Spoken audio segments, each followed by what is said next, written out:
Honourable members, shall we pray?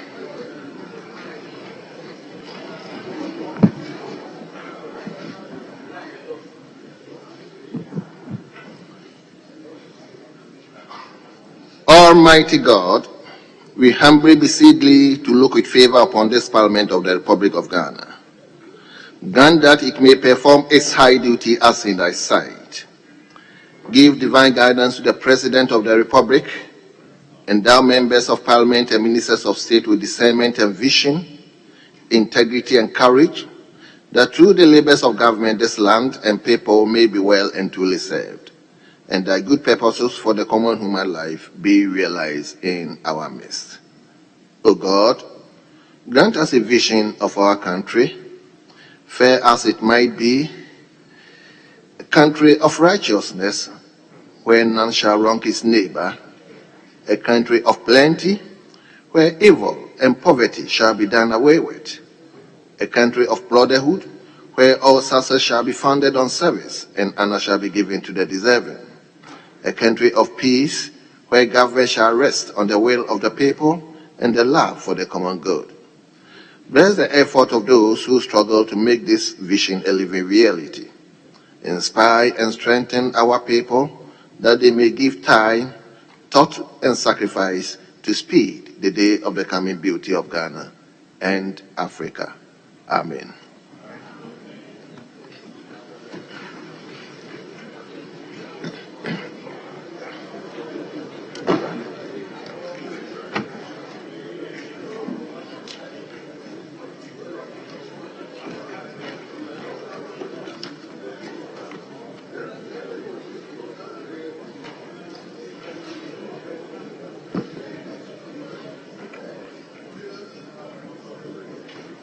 Honourable members, let's skip item 2. We don't have any message from the presidency, neither do we have any formal communication from the speaker. So let's turn to item 5. Item 5, correction of votes and proceedings and official report. We begin with votes and proceedings. Page 1. Page 2. Page 3. Page 4. Page 5.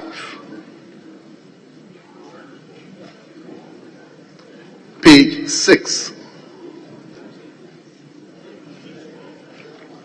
Page 7. Page 8.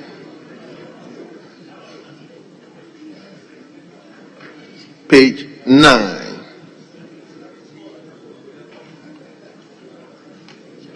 Page 10.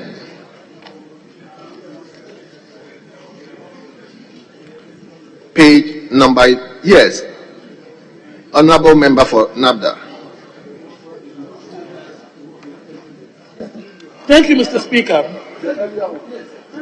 My concerns have drawn my attention to an error in the statement that was delivered by the Minister for Lands and Natural Resources. So you are in which page? That is page 10. And as published in the newspaper, the graphic, and I refer to that part of the statement. Under the Second Republic, Colonel David Bong Zalorgo of Nangode in the Upper East region, an accomplished military officer who served as Minister for Works and Housing, Industry, Science and Technology. The error there is that Colonel David Bong Zalorgo is from Zalorgo and not Nangode. So if the change could be made. No, so Page 10, item 10. Page 10, item statement by the Honorable Minister yesterday. Item 10.2. 10.2. Yes. So, which in the line? first statement, it is stated that Colonel David Bongzelergo is from Nangodi.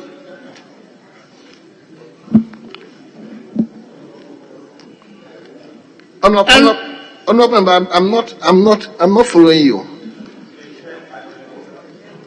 His statement has been published in the newspaper, and my constituents have drawn my attention that Colonel David Bongzelergo is not from Nangodi, but he is from Zelergo. So it's an information you are giving out. Yes. Because it's an error in the statement.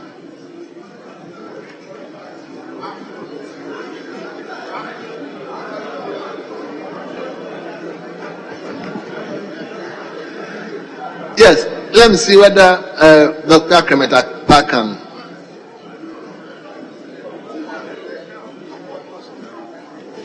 Mr. Speaker, what the honourable member is indicating is that there was a factual error in terms of the origin of the kernel. So I think what he perhaps is seeking your guidance for is to direct the Hazard Department to make the correction as he has indicated. Because the statement was read yesterday. I think that correction can be done when we are correcting the official report. So, Honorable Member, just be alert the day that will be correcting official report in respect to this particular statement. It is then that we can effect that. For votes and proceedings, we are just doing what actually took place in the chamber, not to correct factual errors and those kind of things. So just be on your marks any day that will be correcting the official report in respect of this particular statement. Then please, you come up with your factual mistake. So we turn to page 11.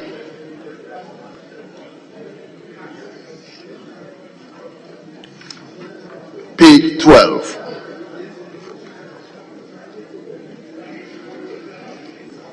Page 13. Page 14. Page 15. Page 16. Page 17. And finally, page 18. Honourable members, in the absence of any corrections, the official report of the 27th sitting held yesterday, Tuesday, the 19th March 2024, is hereby adopted as the true records of proceedings.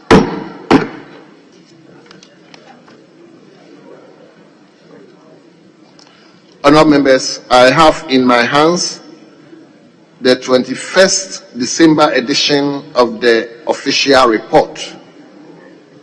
21st December 2023 official report.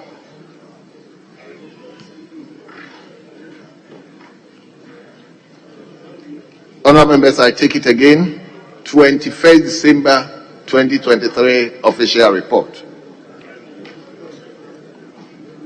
Honourable members, in the absence of any corrections, the official report of 21st December 2023 is hereby adopted as the true records of proceedings.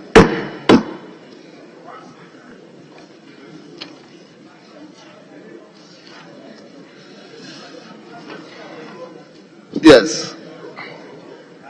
Honourable members, kindly indulge me before we move to the next item to acknowledge the school people in the public gallery. They are St. Thomas International School, St. Thomas International School. They are being led by Samuel Ansa, who is a teacher, and the school is located at La Dade Kotopong constituency. La Dade Kotopong constituency. Yes, your MP is around. The second school is Beacon College International. Beacon College International. They are being led by Benisobing, who is a teacher, and the school is located at Tema West constituency. Tema West constituency, yes, that's your member of parliament. So you are welcome. I hope you monitor what goes on in the chamber with the view that it will urge you on to study hard so that tomorrow you can also take our place when we are no more there. So you are welcome. You can resume your seat. Yes, leader. Speaker, may I seek your leave for us to vary order of business and rather proceed at the commencement of public business. Speaker, proceed to take item number 12 on page 12 of today's order paper.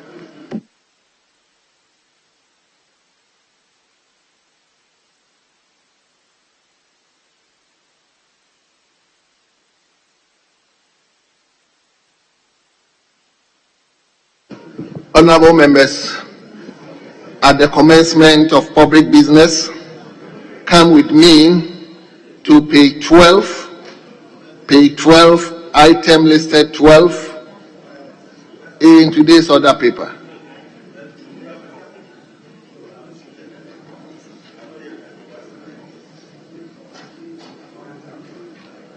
Yes. Mr. Speaker, I'm very grateful. Mr. Speaker, I rise on order 93 to make a very important public statement. Honorable member, let's get to statement. Once we get to statement, I'll give you the opportunity. Once we get to statement time. I'm guided. Very well. So, honorable members, come with me to page 12, item listed 12 in today's order paper. Motion by the chairman of the committee. Yes, leader. Speaker, may I seek your leave to do it for and on behalf of the chair of the committee. Mr. Speaker, I second the motion. Well, leave granted, so you may go on. Speaker, I rise to move that item number 12 on page 12 of today's order paper be moved. I so move. Yes. Minority Chief Whip. Mr. Speaker, I second the motion. I was inviting you to second. Well. So, honorable members, this is procedural motion. The question is, as many as are in favor of the motion in today's order paper listed 12, say aye. All those against say no.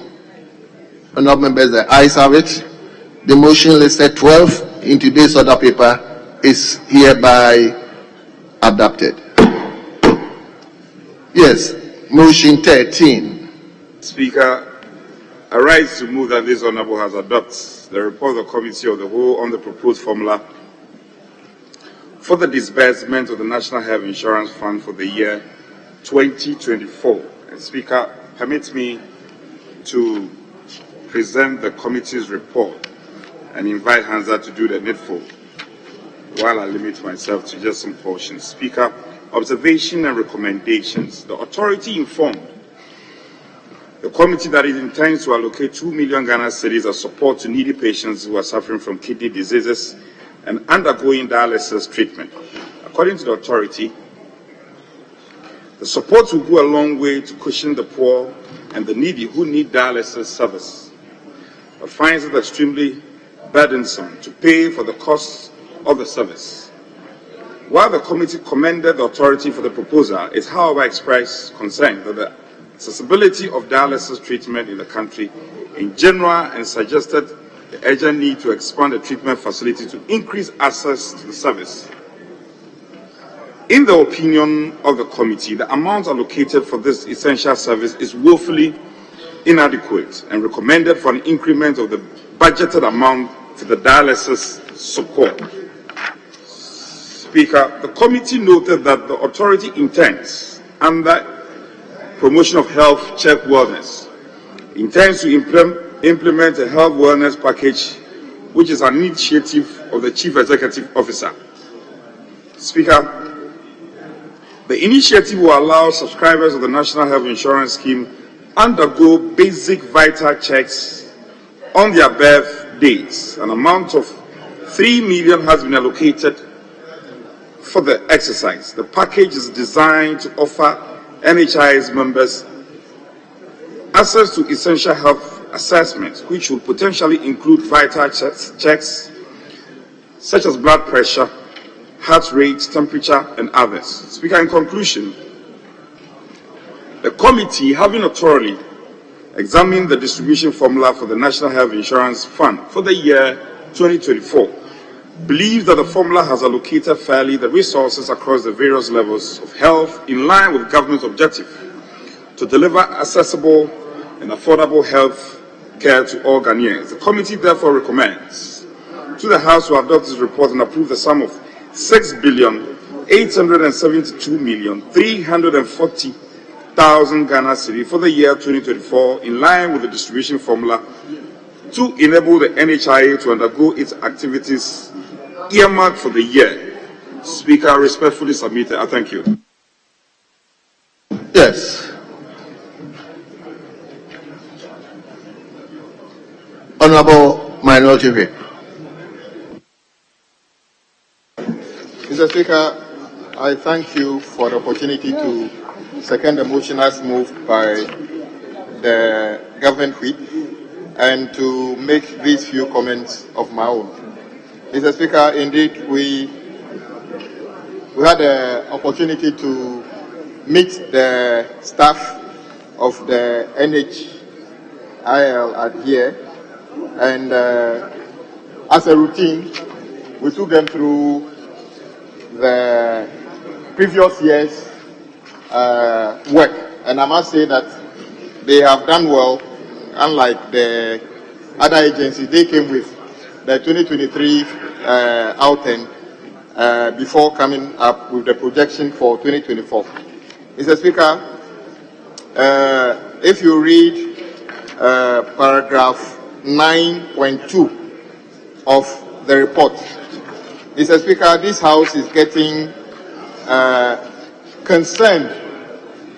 We are getting concerned about the amount of money NHIS is spending on ICT-related issues.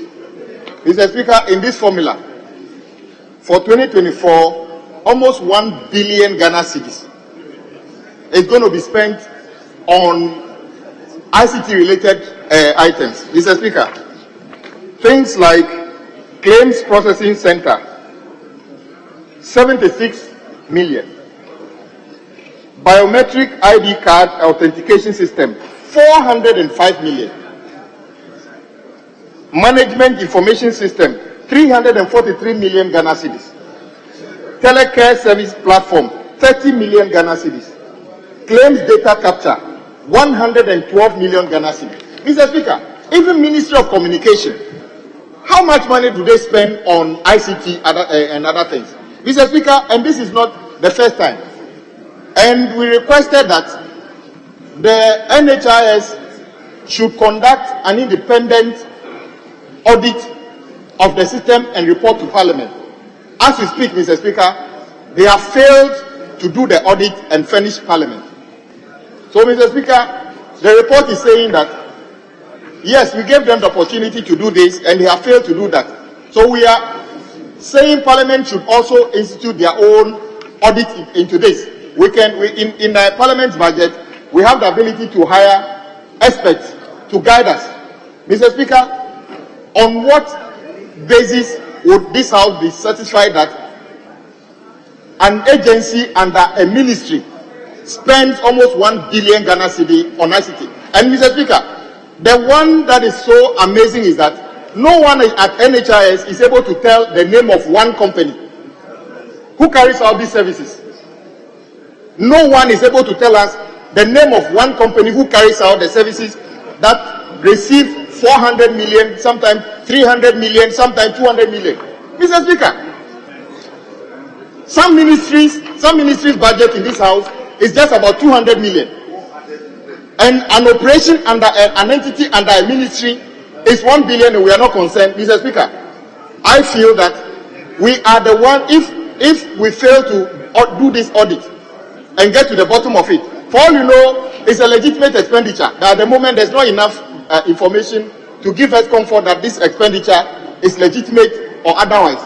But I am not aware. In fact, sometimes, Mr. Speaker, it's as if NHIS, whenever they spend on ICT, they discard everything, and then the next year, they have to do another one.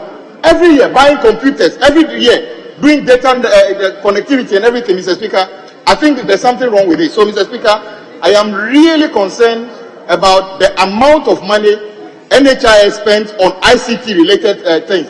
And I will not call it secrecy, the convoluted nature of this contract. It's as if there are even recurrent contracts that are ongoing. Nobody knows whether it's a 5-year contract, whether it's a perpetual contract. But this is Parliament. We should be able to demand and get details of this. So, Mr. Speaker, reluctantly, we approve this, but on condition that Parliament will set up a committee to audit the ICT-related expenditure of the NHIS. And, Mr. Speaker, before you put the question, we will demand that you direct that this House put together a committee to audit the ICT-related expenditure of NHI, because it didn't start even only under this government. It has always been like that, and we need to get understanding of this. So next year, those who will be in Parliament, when we are approving this, we will be comfortable to know that this is a legitimate expenditure. I don't feel comfortable that I'm approving almost 1 billion Ghana cedi for an ICT-related expenditure. I don't even have the name of a company that is providing any of the services. I think this is wrong, Mr. Speaker. With this a very disheartening situation, somehow I will recommend other people speak before we take a decision. Thank you, Mr. Speaker, for the opportunity. Yes, very well. Honourable members, the motion has been moved. It has been seconded. It is now before the House for consideration.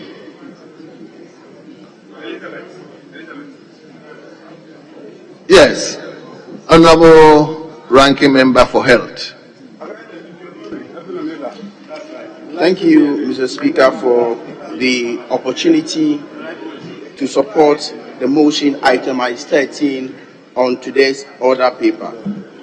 Mr. Speaker, let me start from where the Minority Chief Whip ended.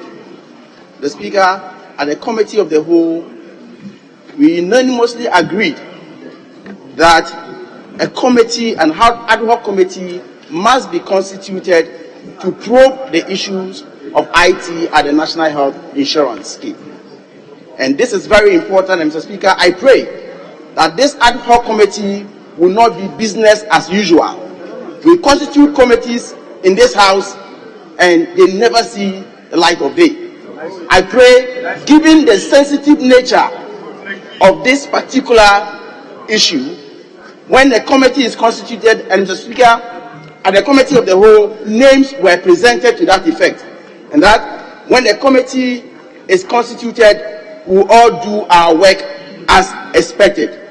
Mr. Speaker, we have deliberated on this formula at length at the Committee of the Whole, and I would want to raise only one observation, Mr. Speaker, and the observation I'm raising has to do with item 18 on the formula, which carries the caption Emergency Medical Supply Services.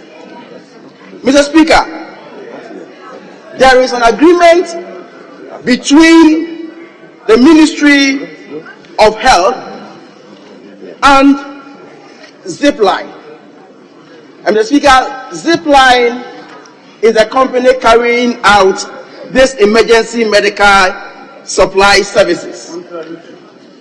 Mr. Speaker, I have absolutely nothing against anything that has to do with emergency medical supply services.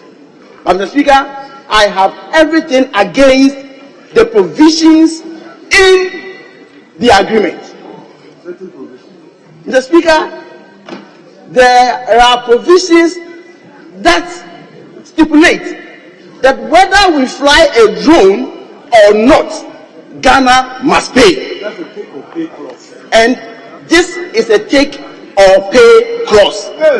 Mr. Speaker, the same company, Zipline, has an agreement with Nigeria, they have an agreement with Rwanda, they have an agreement with Tanzania, and in these agreements, there is no take or pay clauses in those agreements. Mr. Speaker, this is inimical to the interest of Ghana. And with immediate effect, Mr. Speaker, if we are going to commit the state resources, we must amend these provisions in the agreement with immediate effect. Mr. Speaker, not only must we amend those provisions, I think that there is a need for us to start probing into the activities of Zipline. Mr. Speaker, why do I say so?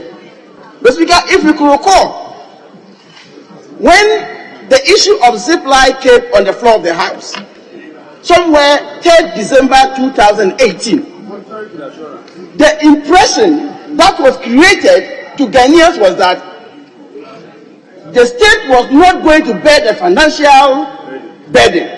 It was clear. And Mr. Speaker, let me take you to the hazard. And hazards don't lie. Hazards, they don't lie. Mr. Speaker, I hold in my hand the hazard for 3rd December 2018. Mr. Speaker, if you check volume 3310, when the chairman of the head committee then was submitting his report based on Zipline, Mr. Speaker, the chairman had this to say. Mr. Speaker, Honorable Rankin, just hold on. Let him give the Tema West constituency MP. Yes. Thank you, Mr. Speaker. Mr. Speaker, I believe we all know that this is a House of Records. So for any colleague here to make such allegations coming out from my respectable ranking, he must show some proof. How can you come here and with your mouth tell us that in Rwanda and Co-Benini there is no take or pay in the clause in the contract, when you don't actually have a document to prove to us or to even to tell the House that what I'm saying is backed by this? In any case, who has even honorable member, hold on. That's why initially I asked you to hold on, so I give you the opportunity. But if you were coming on point of order, I think you've made your point. If you allow this to go, it goes into the Hansard. We don't allow him to visit the House. Honorable member, I'll give you the opportunity if you have. And he should also go and check. There's never been a time. What I'm saying is, I'll give you the opportunity if you have a contrary view to that. Yes, honorable. I'm most grateful, Mr. Speaker. Mr. Speaker, I have a copy. Mr. Speaker, and I'm ready to tender it. I have a copy of the agreement between the Ministry of Health Ghana and Fly Zipline Ghana Limited. A service agreement is here, and I'm ready to tender. And Mr. Speaker, the particular reference I am making, and with your permission, I quote, provision the clause 6.3. Mr. Speaker, the 6.3 reads, the service fee is a fixed monthly amount, not a per delivery fee. In exchange for the service fee, health facilities receive unlimited access up to the available capacity limitation to delivery of any medical product within the delivery time commitment set forth above. Mr. Speaker, listen to this statement carefully, and I quote, Accordingly, the monthly service fee shall be paid to Zipline irrespective of whether the Ministry of Health fully utilizes the available capacity in any given month. This is what I'm talking about. Mr. Speaker, so clearly, this is a take of pay provision. And Mr. Speaker, when we were talking about this on the floor of the House, as I've already quoted, Hazard, volume 3310, paragraph 5. And Mr. Speaker, this is what the chairman then of the committee had to say. Mr. Speaker, with the permission, I quote, "It was gratifying to note that corporate entities like Ghana National Petroleum Corporation, MTN, Tullow Oil have agreed to partner the Ministry of Health to cater for the ministry's financial responsibility in the execution of the project." Mr. Speaker, this is what the chairman said then, and listen to what the minister said, Mr. Speaker. This is a very intelligent analysis. Mr. Speaker, during the deliberation of the floor of the House, the same Hazard, volume 3321, on the Zipline agreement, volume 331, paragraph 5, listen to what the minister said, and the minister was Honorable Adjournment Manu. Mr. Speaker, listen. Mr. Speaker, I would want to stress again that the Honorable Minister for Finance did not put his signature on because this is not going to be done from the consolidated account. The public purse is not going to come in here. Mr. Speaker, listen to the paragraph 7. Listen again. Why should the minister for Finance come in when we have stated explicitly that this would not be paid for by the state? Clearly. Mr. Speaker, again, the Minister for Health continued. Mr. Speaker, corporate bodies would fund this project and they would need parliamentary approval to give them the confidence that the public is aware and the parliament has approved of it before they will commit funds to us. Mr. Speaker, again, the minister said, those that we have approached have given us indication that they would want to support us fly these drones to some health service delivery areas and would want parliamentary approval before they commit their funds to it. Mr. Speaker, clearly, as far as this House is concerned, the state is not supposed to carry this burden. And as I speak to you now, Mr. Speaker, as a state, we are footing this bill. Not only are we footing the bill, an amount of not less than 70 million Ghana cedis has been allocated. Mr. Speaker, quite apart from that, what even hurts me most is the provisions in that agreement. Whether you fly a drone or not, we are paying. Mr. Speaker, we don't even know the kind of things they are flying. Sometimes they even fly paracetamol syrup just to do more deliveries. And so we must be concerned, Mr. Speaker. We must be concerned. And there must be a committee to probe into this matter, Mr. Speaker. In the interest of Mother Ghana. Let's care about Mother Ghana, Mr. Speaker. It's a serious matter. Mr. Speaker, I do not want to dilute this issue with any other issue. I thank you for the opportunity. Yes, let me give the opportunity to the chairman of the Health Committee. Mr. Speaker, I rise to contribute on the report for the proposed formula for disbursement of the NHIF for 2024. Mr. Speaker, in doing so, I would want to agree with the ranking member on health on the need to modify the provision of the agreement that seeks to pay for the availability of services per delivery site. Mr. Speaker, we were in Rwanda before this agreement came to Parliament for approval. Mr. Speaker, At that time, in the sub-Saharan Africa, the only country that was piloting this was Rwanda, and they had done that for 4 years. Mr. Speaker, Ghana came in and other countries have joined. Empirical evidence and journals, as in the committee, cites Ghana with respect to the other countries, Nigeria and the rest of them, Kenya. They are all citing studies from Ghana, not Rwanda. Mr. Speaker, we might have copied blindly because in Rwanda they started with what they call take or pay. It was an arrangement that was based upon delivery sites and not merely the flying of the drones, so per delivery.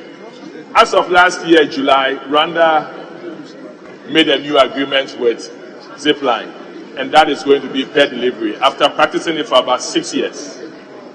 Piloting it, or probably they've scaled it up, so they operating Zipline for 6 years. Mr. Speaker, it is rightly so that in Nigeria and Kenya, the agreements that they intend to sign is all going to be per delivery sites. We don't have to create the impression as if it was a deliberate attempt to have gone by this, because precedents showed that Zipline, except Rwanda, was not in any part of the world. The UK has signed on. In the US this year, they have signed 3 more sites, and I'm happy to say that they have also invited Ghana again in April, of which Ami Atew and Marekin, to visit other sites which are making Ghana as a beacon of the reasons why they have joined. So another argument that came on the floor is that if indeed Rwanda was not the reason for several countries to join after 4 years, and Ghana's inclusion has brought several other countries, then you have every reason to look at the new agreement. The Ministry of Health have indicated to us that it's a good suggestion to them. They are going to put it on the front burner, and this is going to be a course of action from Parliament to provide confidence in the public that your committee unanimously believe in the fact that having piloted for 4 years in Ghana, we need to modify what we studied from Rwanda, because after all, Rwanda has changed this about 6 months ago. So this was started in Ghana without a mischief, as if it was deliberately made so to be take or pay. It is what we learned from precedents that they themselves have changed 6 months ago. So we must also change, and I think that is the only way that can make this sustainable. Mr. Speaker, in terms of the services available, the oversight trip that we have made suggests that members across the divide believe in the fact that Zipline is providing services in the country. And no one here in my committee, no member belonging to all the sides, ever says that we should stop the services of Zipline. So, Mr. Speaker, we indeed need a service. Zipline has come to stay. They have parliamentary approval. We only have to get Zipline to work. We only have to get Zipline to be sustainable. And that is why the committee believes that we should not be charged for delivery sites, but it should be per delivery. And this is a unanimous position of Parliament. Indeed, if we are able to achieve it, it will bring value for money and confidence to the public that your committee provides thorough oversight. Thank you very much, Mr. Speaker. Thank you. Leader, I'll come to you. Yes.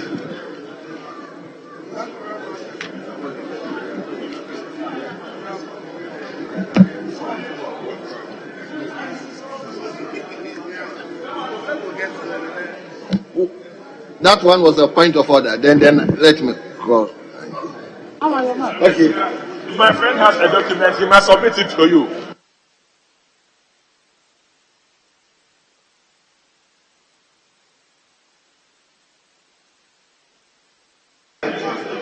Honorable Chairman.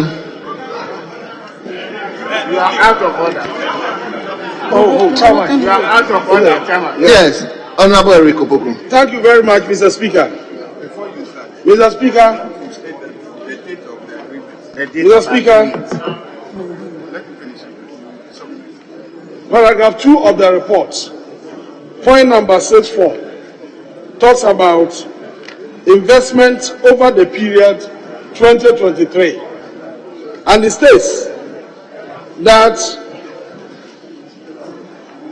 January 1st, 2023, the Health Insurance Authority invested 117.81 million Ghana cedis. 117.81 million Ghana cedis. And at the end of the year, the investment balance as at 31st December stood at 194.80 million. So, Mr. Speaker, 2023, in the investment of the authority, they had 194.80 million Ghana. And they are saying that this year, they are investing 115 million. Out of the 194, this year, they are investing 115 million, indicating that the investment portfolio has been reduced by 80 million Ghana cedis. But Mr. Speaker, surprisingly, when you go to the revenue sources for 2024, they have not accounted for the 80 million. The chairman of the committee, if you are following, that 80 million has not been accounted. You have only accounted for interest on investment of 30.93, which is the interest you are expecting on the investment of the 115 for this year. So where is the 80 million, Mr. Speaker? Not 80 million cedis, Ghana cedis, cannot be accounted for in this report. We want the authority to tell this house, where is the 80 million Ghana cedis? Repeat it. Mr. Speaker, it is very, very important. You have investment balance of 194 million. And then this year, you are reducing your investment to 115 by 80 million. So when you go to the revenue sources for 2024, you provide for that 80 million, but that is not provided for. You have only provided for the interest you are expecting on the 150 you are investing this year. So where is the 80 million? That 80 million must be accounted for. Mr. Speaker, we don't have to approve this without looking for that 80 million. We must look for the whereabouts of the 80 million before we approve the facility. This is the House of Record. This is Parliament House. Leader, it's important. We have to look for that 80 million because in budgeting, even contingency is provided for in budgeting. So where is the 80 million? You have investment of 194 million. You are reducing it to 115. Where is the 80? It is not captured as revenue for this year. So where is it hiding? At the committee of the whole, I called this person. The person was not answered. And the same thing has been repeated in the report. We need to understand, Mr. Speaker, we don't have to approve this without knowing the whereabouts of the 80 million Ghana cedis. We need to know where is it. If we're hiding it for campaign, let's know. The 80 million, what is it?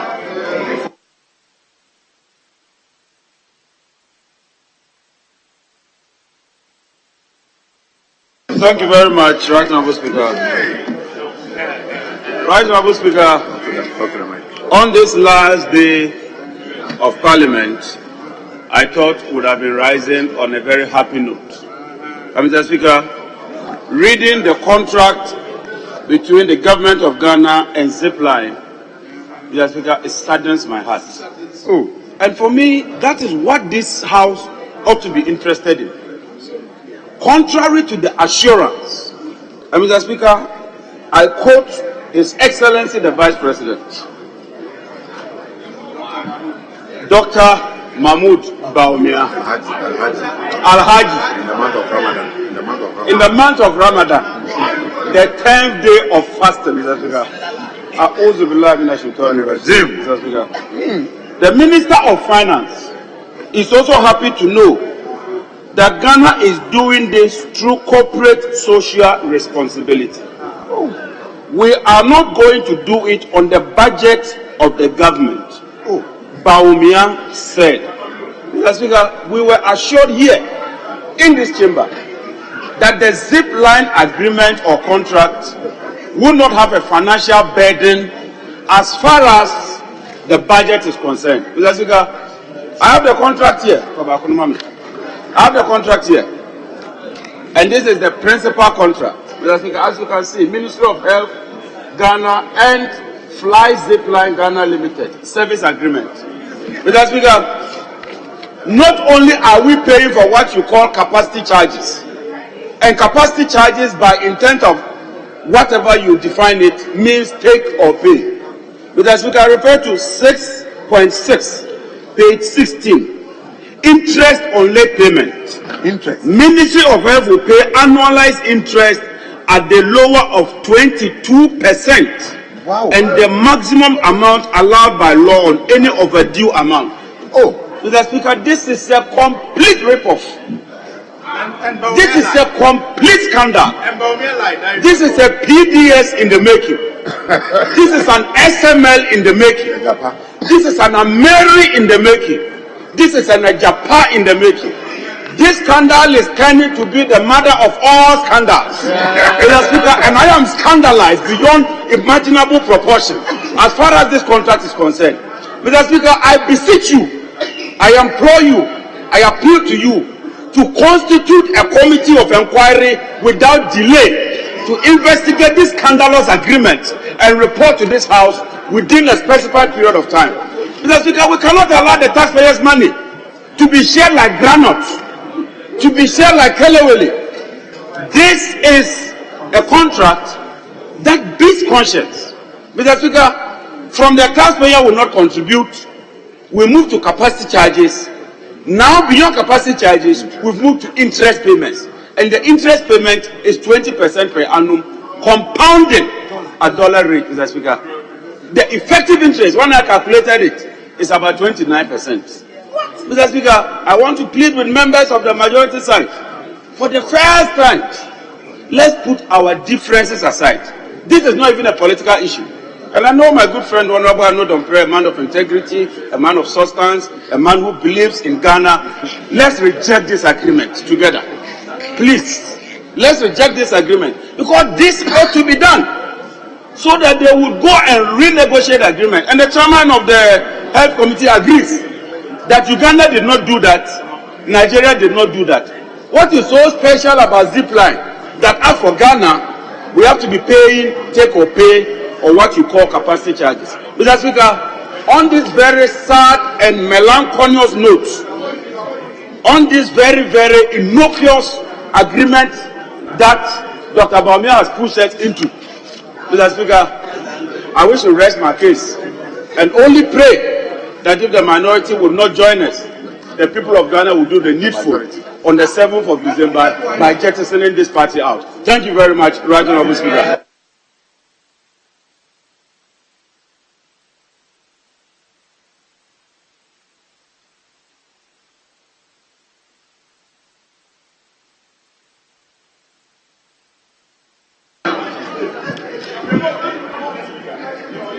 You are the chairman. I'll give you, let him listen there. I'll come back to you.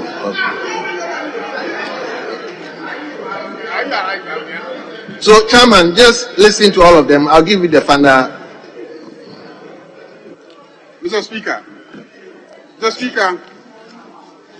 the chairman in his argument urging this parliament to approve the formula did indicate, Mr. Speaker, that what happened was that there was an agreement, and that agreement followed the pattern in some countries, and it was not envisaged.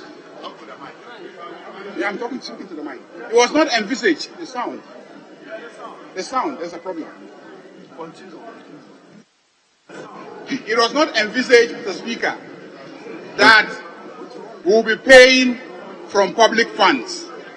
Mr. Speaker, this is not true. If you look at the agreement with the company, it is dated 11th day of December 2018. 11th day of December 2018. But more fundamentally, Mr. Speaker, we are being requested to approve public funds for payment for services that have not been procured in accordance with the Procurement Act. We are being requested to approve public funds for payment for a service that has not been procured in accordance with the Procurement Act. That is the more fundamental and serious issue that we must be looking at. If we approve money under the the NHIA formula, and it's going to be used to pay Zipline, then the services of Zipline must be procured in accordance with the Procurement Act. This was just an agreement, not a procurement. An agreement stating the terms of payment for their services.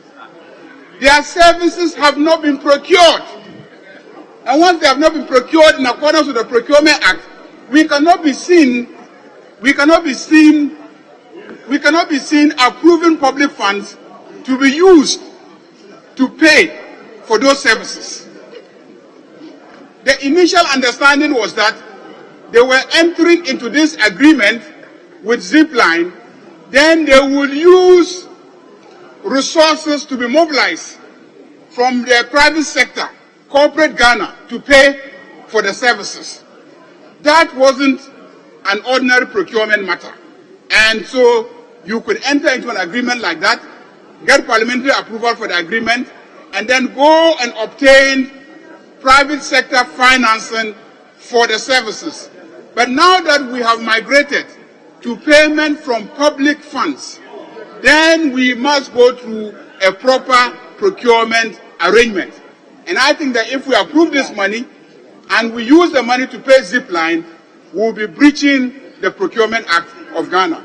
And I think that this is a matter that the Ministry of Health must look into. So, Mr. Speaker, I will join colleagues to urge that this House should reconsider the issue of approving this line item to be used to pay Zipline, because we'll be part of an effort to circumvent the Procurement Act of Ghana and to violate the Procurement Act of Ghana. Thank you very much, Mr. Speaker.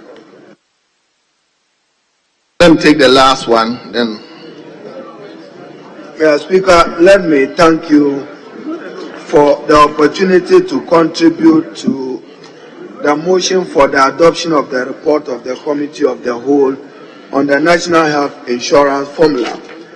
And Mr. Speaker, in doing so, let me first of all refer to whether the chairman is amenable to this correction. Page 5. Page 5, Mr. Speaker. Your head note there.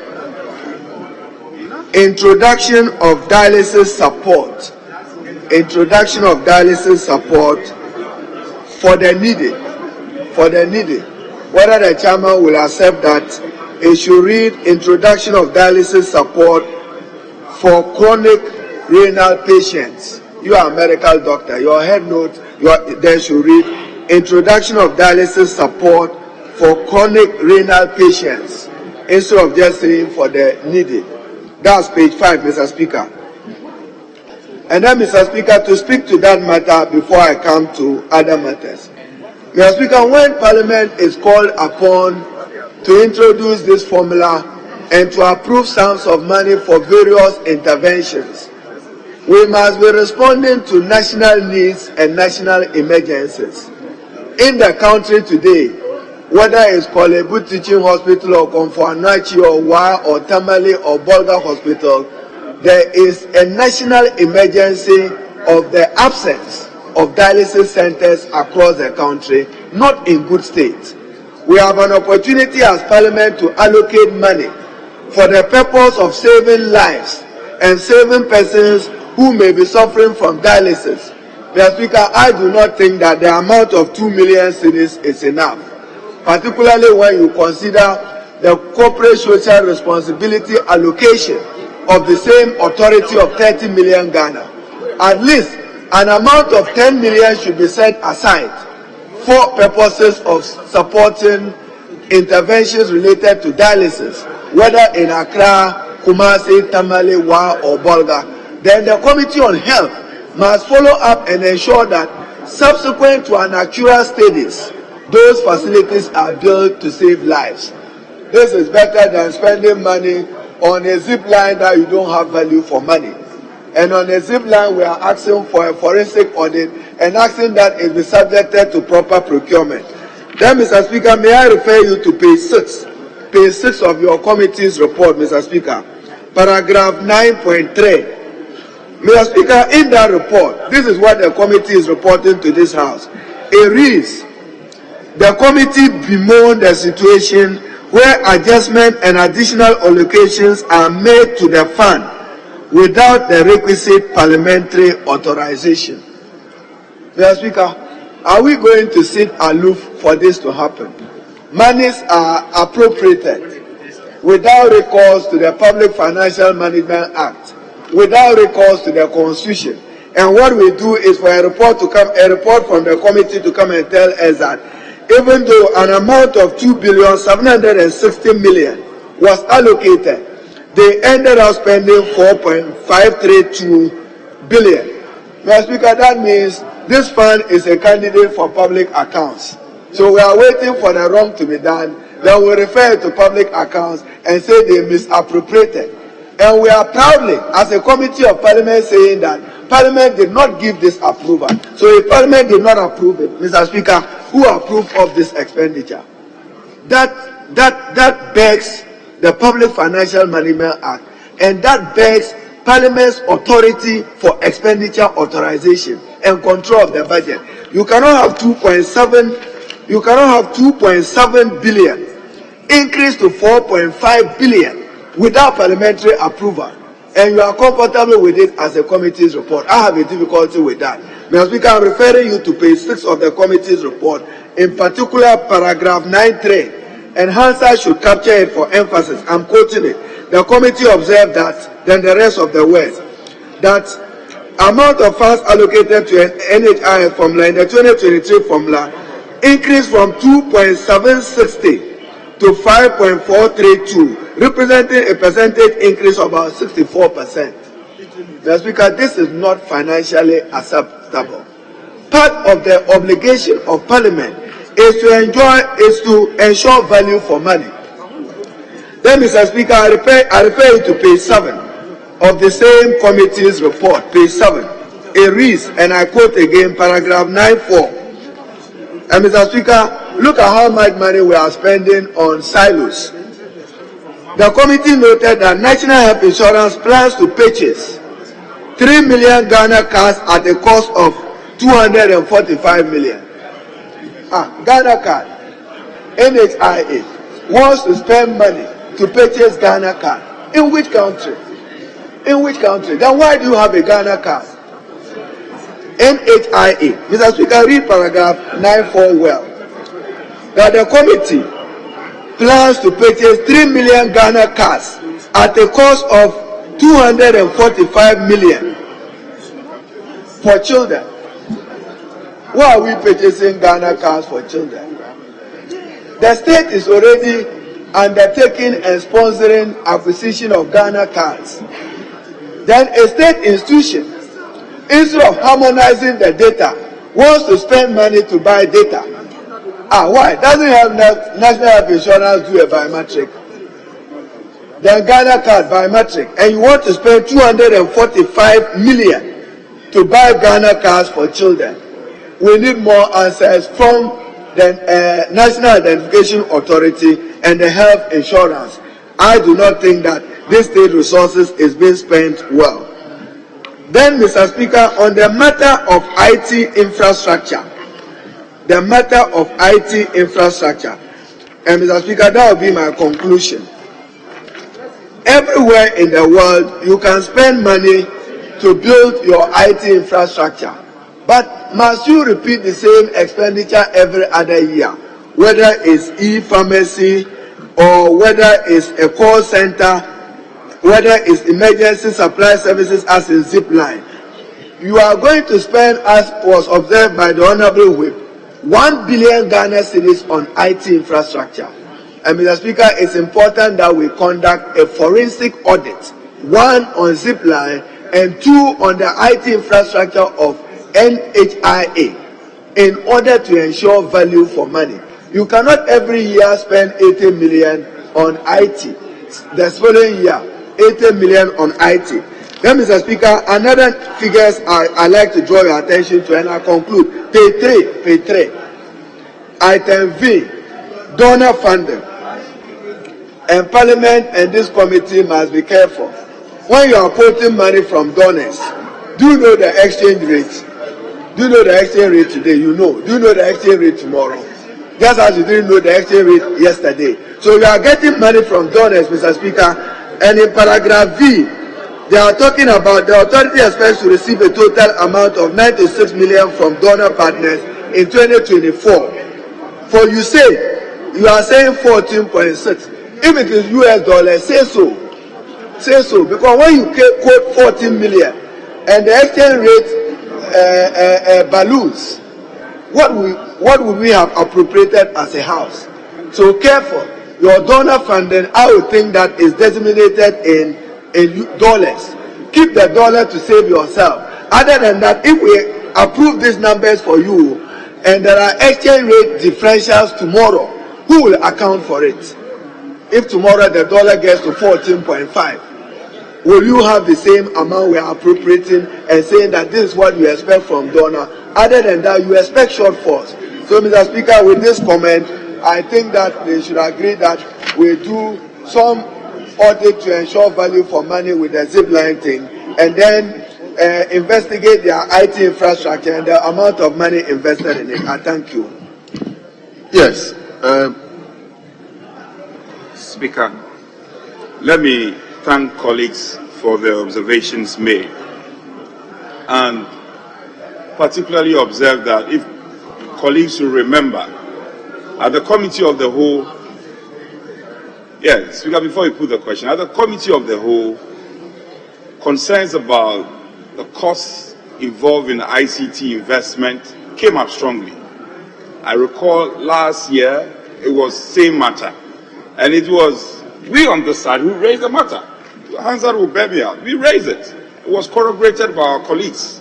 So this is not new. However, what is surprising is that the problem appears to be compounded. And therefore, we need to pay attention to it. So that matter, no debate about it. Again, concerns about the investment. I recall at the Committee of the Whole, they spoke to it, but we all came to agreement that the answers were not satisfactory enough. That was why at the Committee of the Whole, we on this side, it was at our instance. Then we called that there should be some investigation. So please, Honorable Jinapo is not around. He shouldn't speak as if somebody is hiding anything. Nobody is afraid of an investigation. In fact, it's public funds, and all of us are concerned. What I do not understand, though, is a certain surprise interest. Everything the Honorable Jinapo will say, we'll have to draw Dr. Bawumia's name in it. Why? When you sleep, you see Dr. Bawumia. When you wake up, Dr. Bawumia. When you are eating, Dr. Bawumia. When you dream, Dr. Bawumia. Why? Maybe we'll leave this for another matter. Speaker, so may I then suggest that you direct, as was suggested at the Committee of the Whole, that leadership should constitute. Honourable members, so many movements in the chamber. Please resume your seats. Honourable Deputy Minister, please let's resume our seats. So much noise in the chamber. Speaker, with respect, to draw curtains on this matter, Speaker, leadership will relate, and then we can form.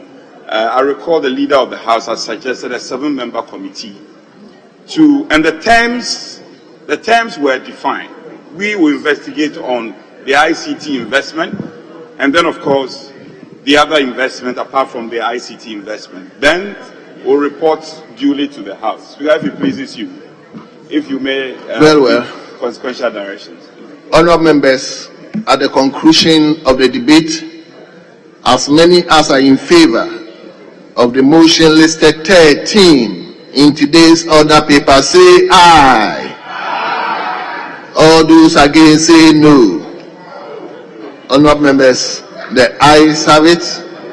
The motion listed 13 in today's order paper is hereby adopted.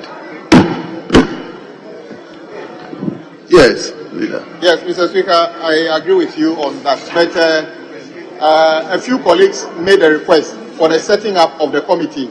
I think the terms of reference should include the Zipline and then the ICT things. Then leadership will put up the committee to look into it. Mr. Speaker. Leader, if you want me to set committee on inquiry, it should come appropriately. I mean, it should be by motion and invoke the appropriate orders. It's not just a matter of saying set a committee of inquiry. So just be guided. I mean, if you want something like that to be done, there's no problem. There's the House that's supposed to do that, but come appropriately. So for now, that is what I will say about it. Yes, leadership. Speaker, shall we proceed to... No. Speaker, we proceed to page 8 of today's order paper, and we are taking item 9H, H for home. And Speaker, we are taking all of the advertised items from I to XIX on page 11. And Speaker, let me further seek your leave for the items to be taken in whole. The chair is here. Yes, honourable members, respectfully come with me to page 8, item 9H, laying of papers by the chairman of the committee. So we can take all of them together.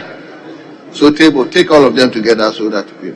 Report of the Committee on Lands and Natural Resources on the timber utilization contract between the Government of the Republic of Ghana, represented by the Ministry of Lands and Natural Resources, and Samatex Timber and Plywood Limited, in respect of the Bawa River Forest Reserve within the Aweng district of the Western North Region. Report of the Committee on Lands and Natural Resources on the timber utilization contract between the Government of the Republic of Ghana, represented by the Ministry of Lands and Natural Resources, and Timber and Consulting Limited, in respect of the Bemu Blocks 1, 2, and 3 Forest Reserve within the Ashanti district of the Eastern Region.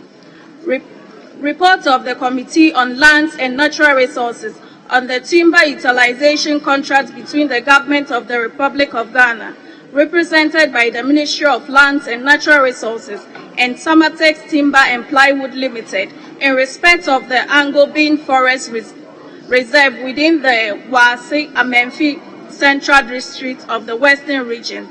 Report of the Committee on Lands and Natural Resources on the timber utilization contract between the Government of the Republic of Ghana, represented by the Ministry of Lands and Natural Resources, and Anglo Gold Ashanti Ghana Limited, in respect of the Apampramai Forest Reserve within the Amansi Central South District of the Ashanti Region.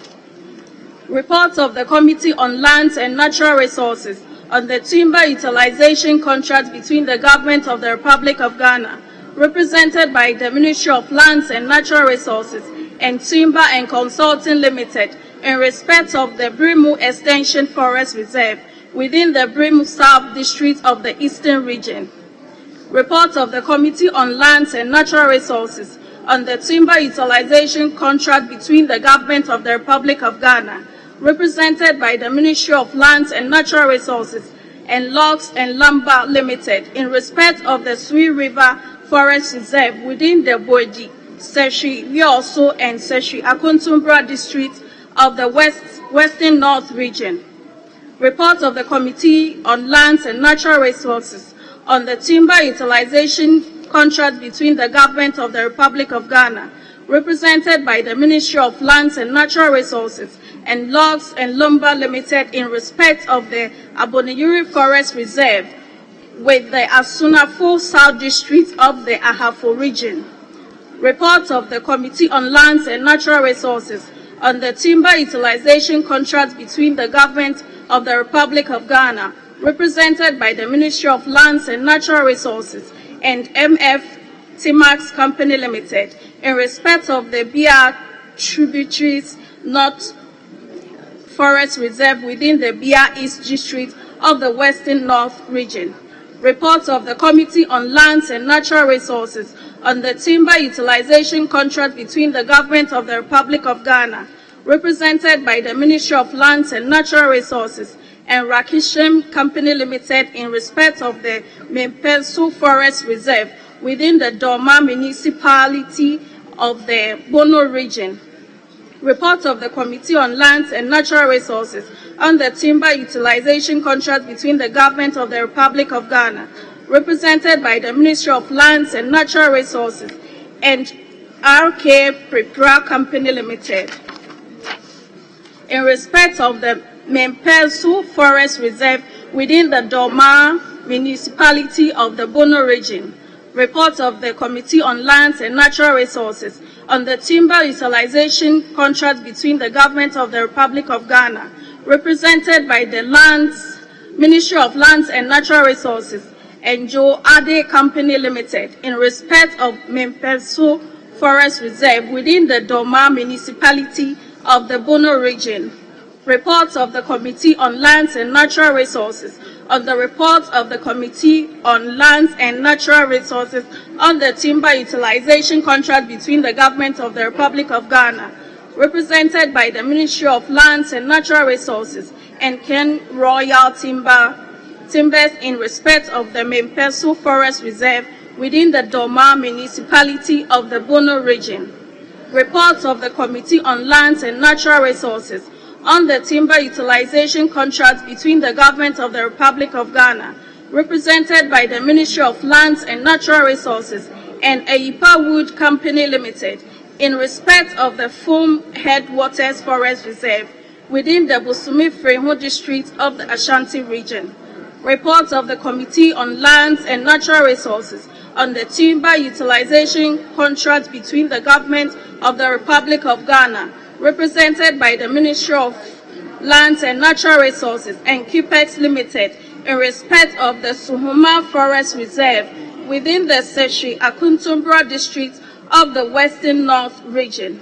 Reports of the Committee on Lands and Natural Resources on the timber utilization contract between the Government of the Republic of Ghana, represented by the Ministry of Lands and Natural Resources, and SYTT Limited, in respect of the Biatano Forest Reserve within the Esutifi North District of the Ahafo region. Reports of the Committee on Lands and Natural Resources on the timber utilization contract between the Government of the Republic of Ghana, represented by the Ministry of Lands and Natural Resources, and Goodrich Packaging Limited, in respect of Mempesu Forest Reserve within the Doma municipality of the Bono region. Reports of the Committee on Lands and Natural Resources on the timber utilization contract between the Government of the Republic of Ghana, represented by the Ministry of Lands and Natural Resources, and Andras Company Limited, in respect of Mempesu Forest Reserve within the Doma municipality of the Bono region. Reports of the Committee on Lands and Natural Resources on the timber utilization contract between the Government of the Republic of Ghana, represented by the Ministry of Lands and Natural Resources, and National Company Limited, in respect of Mempesu Forest Reserve within the Doma municipality of the Bono region. Reports of the Committee on Lands and Natural Resources on the timber utilization contract between the Government of the Republic of Ghana, represented by the Ministry of Lands and Natural Resources, and Rashid Company Limited, in respect of the Buabing Forest Reserve within the Asing Fosu District of the Central Region.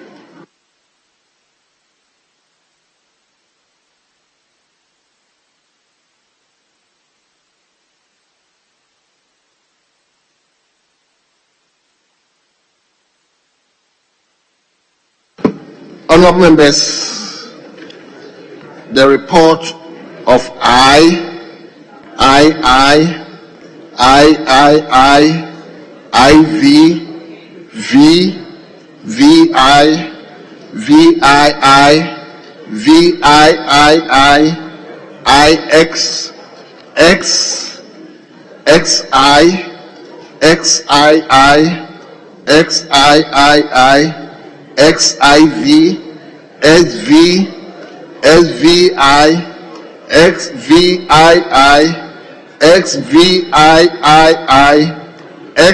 XIX have been duly presented. They are to be distributed to honorable members. Yes, Leader.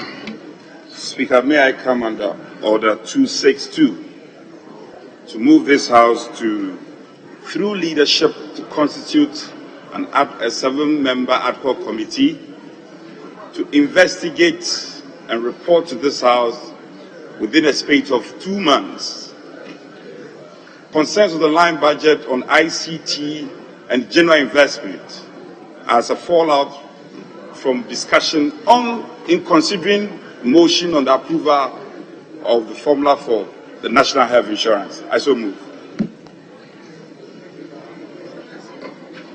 Mr. Speaker, I rise to second the motion. Leader, may you move the motion again? I want to get the impulse well. Speaker, I'm fortified by Order 262 to move this House to constitute an ad hoc committee through leadership to investigate the line budget of ICT investment and general investment of the NHIA, and for this committee to report back to this House within 2 months. I so move. Yes, Leader, I think initially I said it should come properly by motion, and when you go through the standing orders, you need a notice of motion. You need to be informed. So I wouldn't take this motion. The motion should come properly. So we need to be informed. We need a notice on it. So I wouldn't accept this motion right away. Yes. Honorable Senior. Mr. Speaker, there are some motions that require notice to be served before they can be moved. Mr. Speaker, it doesn't seem to me that this is a motion that requires notice. And even where notice is required, Right Honorable Speaker, when there's consensus on both sides of the House, can't waive the requirement of notice, especially in a matter that both sides are at idem and then leadership have agreed. But this is something that was discussed, I think, as far back as when the Committee of the Whole met, and we have carried it on the floor again. And so, Mr. Speaker, I urge you to use your discretion to grant this application by leadership for a committee to be set up pursuant to the standing orders, Order 262. Yes, honorable member for Okanekwe Central. Mr. Speaker, thank you very much. I don't think the House is opposed to what the intendment of what the Majority Chief Whip moved. But this House is governed by rules, and notice of motions are provided for understanding orders 101. And there's no such exception provided for under the rules. So I believe that a properly prepared motion ought to be filed, and the rules of admissibility under the rules ought to be followed. Understanding orders 102, 103. So, Mr. Speaker, I think a properly filed notice of a motion so that we debate it, it goes into the Hansard, a committee is properly constituted, the public becomes aware of it, and notice is given to the public about the existence of this committee. Thank you. Well, that's exactly why I said it should come by notice, because the terms of reference should even be known. So if we are mindful of setting the committee today, we can even suspend and write up properly so that we know the terms of reference for us to all go by it. So like I said earlier on, I insist that you should come properly by notice. So leadership, that's my ruling now. Yes, Honorable Leader. Speaker, we take a cue, and in this house, we will always defer to your guidance. Speaker, may we move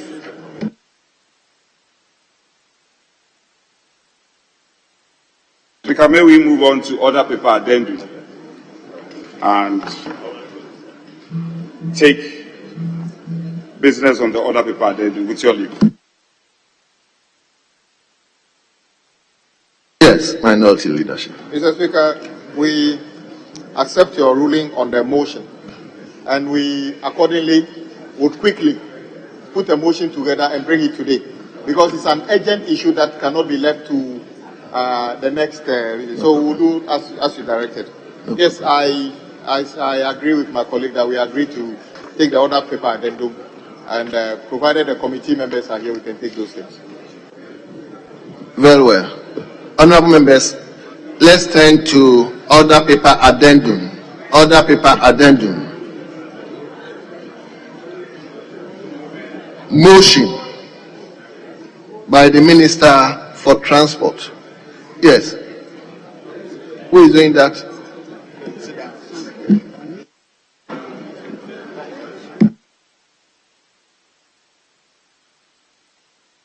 Yes, I understand it's supposed to be the Minister for Roads and Transport. Roads and Highways, yes, I'm sorry. Supposed to be Minister for Roads and Highways. So, Honorable Minister for Parliamentary Affairs. Honorable Minister for Parliamentary Affairs, will you do as the honest?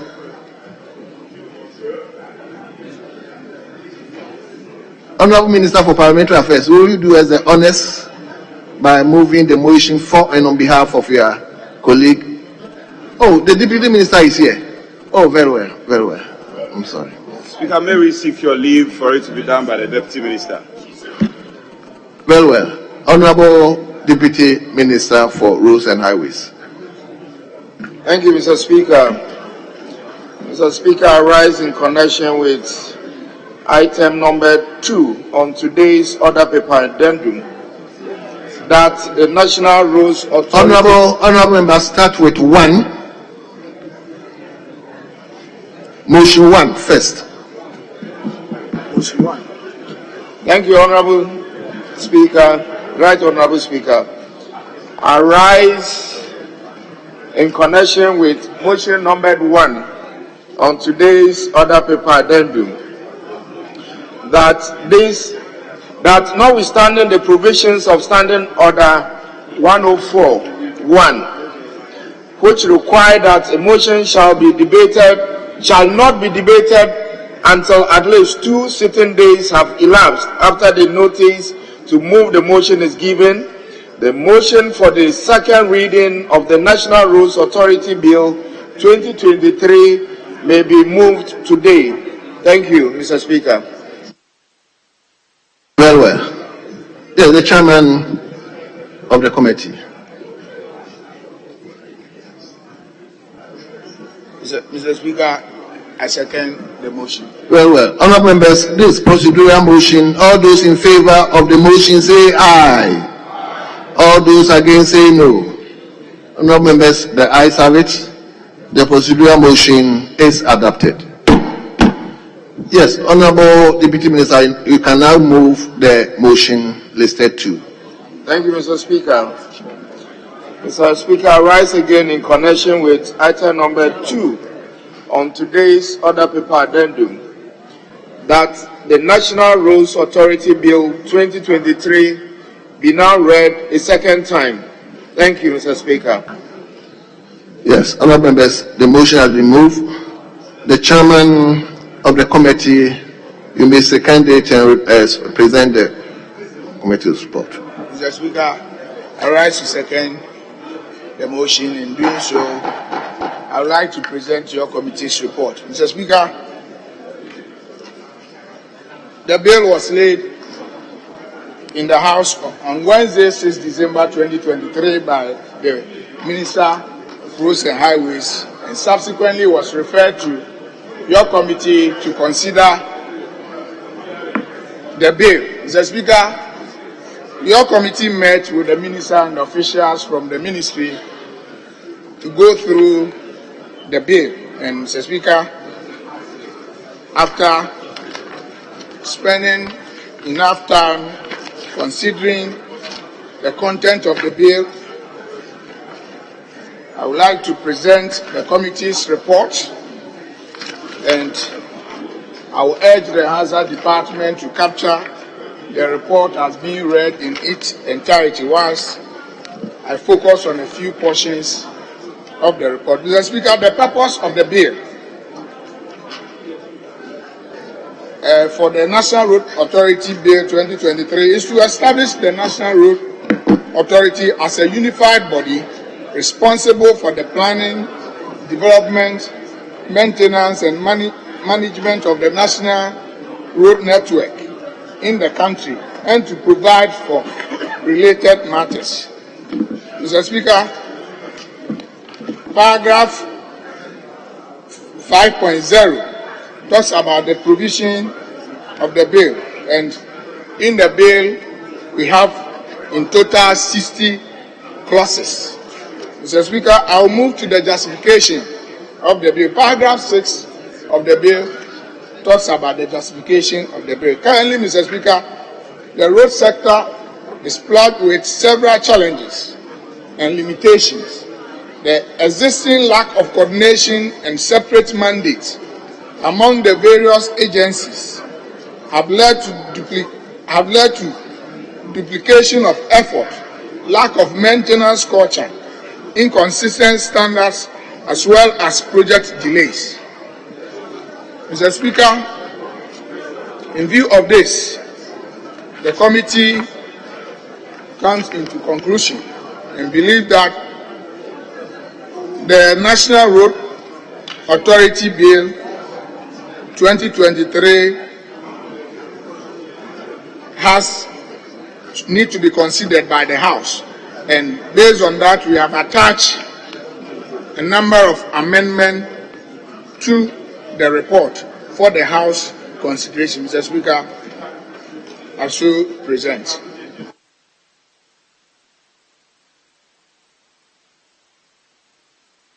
Yes. Thank you, Right Honourable Speaker. Yes. For the opportunity to pass on comment on the motion moved and as presented the report by the committee chairman.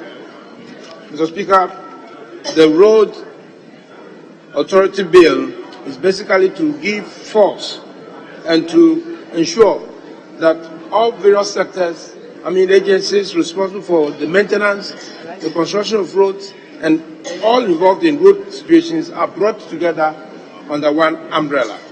There seems to be duplication of functions. You have the agency, Ghana Highways Authority, the Feeder Roads Agency, and the Urban Roads Department. All these agencies have in their own boxes performing functions. There seems to be no coordination, effective coordination. So the understanding is that this bill, when passed, will give force, will ensure that there is sanity, there is effective coordination in the maintenance management of the road sector. Mr. Speaker, it is important that there has to be some steps or challenges that have to be resolved. One of these functions, or some of these challenges, Mr. Speaker, is the fact that when you go to the Ministry of Roads and Highways, the three agencies of urban roads, feeder Feeder Roads and the Ghana Highway Authority, it is only the Feeder Roads Agency or the department that has their officers, engineers in the district assemblies, MMDAs, performing the functions of rural roads maintenance and so on. And so, per the Local Government Service Act, the officers of the professionals in the assemblies can only get their promotion within the district assemblies. And the high they can go, Mr. Speaker, is become a coordinating director. And there seem to be challenges and problems. When we get a road authority in place, it will seem to bring all of these issues together and ensure sanity and coordination. The main reason of getting this authority in place, Mr. Speaker, is to ensure coordination, is to ensure effective direction and effective maintenance and management of the road sector. We also recognize, Mr. Speaker, that there are some problems that need to be resolved, particularly relating to the acquisition of right of way. What we realize is that the ministry hasn't got the appropriate title and authority for the various spaces that they occupy. And so the act or the authority will ensure that they have appropriate right to the right of way. So encroachment and many things can be controlled and appropriately managed. Mr. Speaker, in the report or the discussion also centered on some important issues relating to gender parity. The authority will ensure, or the bill will ensure, that in the appointment of board members to the authority, cognizance should be given to gender balance and gender equity. Mr. Speaker, this is a very important bill, and we are all aware of the challenges of the road ministry. We have maintenance problems and construction problems and all over. So the bill, when it is passed, will give the authority what it takes to bring efficiency, to bring effective coordination, to ensure that our network is properly managed and controlled. Thank you, Mr. Speaker, for this opportunity to contribute to the bill. Thank you. Yes, Honourable Member for Ho West. Thank you, Mr. Speaker. Mr. Speaker, I also rise to support the motion and also to add my voice to this bill. Mr. Speaker, the National Road Authority Bill is one of the policies that I believe will help manage our road sector effectively. Mr. Speaker, in so many countries, I visited Israel, and one of the things that they have in Israel is to have one institution that manages all the road, either being the feeder roads, a trunk road, or urban roads. But in Ghana, we have three sectors, three different departments that manages these three institutions. Mr. Speaker, and so bringing all the three together will help all of us and will also maximize economy when it comes to the road sector management. Mr. Speaker, having gone through your committee's report and noting that observation, one of the observations made, Mr. Speaker, has to do with the fact that gender parity in the composition of the board. Mr. Speaker, and the recommendation here is that the committee underscore the need for the appointing authority to be gender sensitive. Mr. Speaker, we are legislating. We cannot advise the appointing authority. Let us legislate now that in the act, social women are needed. If it's about 5 women that we need to be on the board, we must legislate it now. And so we should not be advising the appointing authority as to what to do. If we care about gender sensitivity, let us legislate it today in the bill. And so, Mr. Speaker, I want to appeal to the Honourable Chair that in amendment to the bill, his proposal should also consider gender parity when it comes to amendment. Mr. Speaker, the other thing I've also observed about the policy is the fact that this policy, when you were discussing the policy, as you stated in your report, that in the ministerial agency consultation, I've noticed that the ministerial consultation or agency consultation was limited to only Ghana Institution of Engineering. Mr. Speaker, Ghana Institution of Engineering are not the only institution in this country that takes care of road. We have Ghana Institution of Surveyors that have survey department or surveyors, land surveyors. We have point surveyors who do road estimation, and we have evaluation. My honorable speaker who is presiding today is a evaluator. They value what's supposed to be done, and whilst you were doing your consultation, you limited your consultation to only engineering, which was wrong. And I think that should also, and I also noticed, Mr. Speaker, that it's reflected in the bill. There was no consideration to Ghana Institution of Surveyors. Neither is there any consideration to Ghana Institute of Planners. Mr. Speaker, you cannot plan effectively road in this country if you want to have a proper road network in this country without Ghana Institute of Planners. And therefore, I want to appeal that I will be bringing an amendment. My colleagues will accept and support me that Ghana Institution of Surveyors and Ghana Institute of Planners should also be part of the various institutions that will form the board. Having said that, Mr. Speaker, this is the best way to go in this country, to have road authority in the land. That nobody will stand, no minister will stand and say, today I don't want toll roads in the country, depleting us of our resources or revenue. If we have a road authority, they will become the owners of the road. And therefore, nobody can say that, no, I don't want, we don't want road tolls or not. Having said that, Mr. Speaker, I support this bill to come into fruition. Thank you, Mr. Speaker. Yes. Honorable, hold on. Let me call the engineer first. Yes. Thank you, Mr. Speaker, for giving me an opportunity to contribute to this bill, the Ghana Roads Authority Bill. Mr. Speaker, the putting together of the three major road agencies to form one authority is a very good one, and it will lead to efficiency. However, there are certain powers, if not given to the authority, will not make them be able to operate properly. One of the main things is money. Presently, the money we collect from the road fund and other agencies are capped, and therefore work that is done is not paid for. There are contractors who are owed up to 4 years and they have not been paid, and therefore maintenance and even some of the development projects have come to a halt. So looking at the financials of the financial capability of the new authority, item 7.0, every money that we are able to collect should be controlled by the authority through the Minister for Roads and Highways. Presently, a lot of the monies are controlled by the Ministry of Finance, although there's a Public Financial Act to that effect.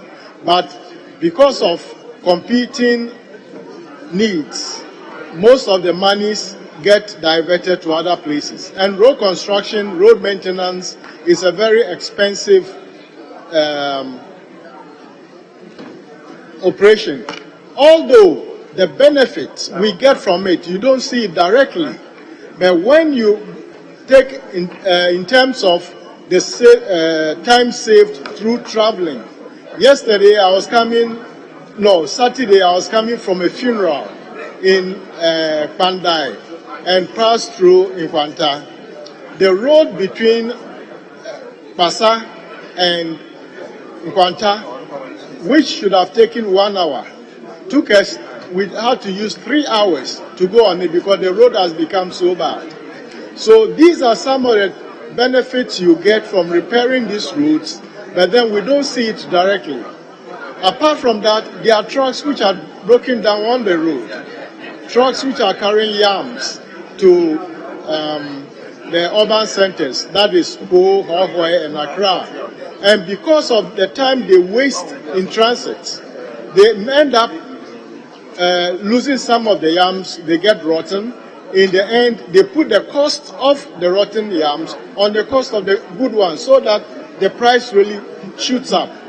And therefore, we should make sure that in order to make the road viable, the National Road Authority viable and do whatever it can do for the country, that they have adequate funds. They are not short of funds to be able to do their work, both for development and for maintenance. The other thing too is travel time for passengers. Yes, we have the ambulance service and other things around, but when the roads are bad, the ambulance is as good as the road is. It will waste time, patients do not get to the hospitals in time, and you end up losing them when they get to the hospital. So bringing the three agencies together so that they're able to operate efficiently is good. But then we should not clip the wings of the authority in terms of management, in terms of finance, so that they're able to present that which is good for the country. I know when the bill comes to the floor of Parliament, we'll be able to debate it and do other things. And therefore, I would like to stop at this point and say thank you once again to the Speaker for the opportunity to be able to contribute to the bill. Yes. Ranking Member. Mr. Speaker, thank you very much for the opportunity to contribute to the second reading of the National Roads Authority's bill, the item numbered 2 on the other paper, addendum. Mr. Speaker, let me rehash the point that at second reading, we debate the principle, the rationale underpinning the bill, the mischief that the bill is seeking to cure. Now, looking at this particular bill, what is the rationale behind the bill? The rationale behind the bill is to put together Highways Authority, Department of Feeder Roads, and Department of Urban Roads together under one umbrella as National Roads Authority. That is all that the bill is seeking to do. Mr. Speaker, the authority would be tasked with the responsibility of planning, developing, maintenance, and management of the national roads in the country. Mr. Speaker, feeder roads performing its function, the highways authorities performing its function, and then the urban roads performing its function is leading to duplication of functions. And sometimes the urban roads is expecting feeder roads to do something, and then the feeder roads is also expecting urban roads to do that, and the thing doesn't get done. So the purpose is that when they create a national roads authority and task the national roads authority with that particular responsibility, it will lead to avoidance of the duplication of the function, and that doesn't get the job done. So simply, this particular law is seeking to put the three road sector agencies together as one authority. Mr. Speaker, I believe strongly that it is in the right direction, and I urge the House to adopt the committee's report and pass the law as second reading. Then when we get to a consideration stage, then issues that people are raising can come by way of amendment to the law. I thank you very much for giving me the opportunity. Thank you very much. Yes, leadership. Mr. Speaker, I thank you for the opportunity to comment on this report. Mr. Speaker, I want to also first of all commend the former minister, our colleague, and then Honorable Ayepe, the former colleague who is not in the House. And then especially commend the current chairman and the committee for bringing this bill this far. It has been a long journey for this bill to get here. And Mr. Speaker, I absolutely believe it's the right thing to do. As other colleagues already mentioned, currently, there are many agencies in this country that carry out some road work or the other. The ministry itself under Roads and Highways, with the agencies there, COCOBOT, our development partners, GNPC, Ghana Gas, everybody is doing something about roads. And Mr. Speaker, sometimes you ask yourself, which standard are you using to build the roads? Mr. Speaker, as we have already said in this house, there are situations within which members of parliament have complained that, for instance, COCOBOT's core function is to oversee the growing and production of cocoa. But a chunk of what they are doing now is about Cocoa Road. Yes, COCOBOT can actually fund construction of roads, particularly in cocoa growing areas. That is good. But when COCOBOT is 5 billion Ghana cedi worth of road project on their books and they don't know how to pay, you can't even pay for cocoa beans. Now you are thinking of how to pay for roads. All these things can be rationalized when this road agency is properly constituted.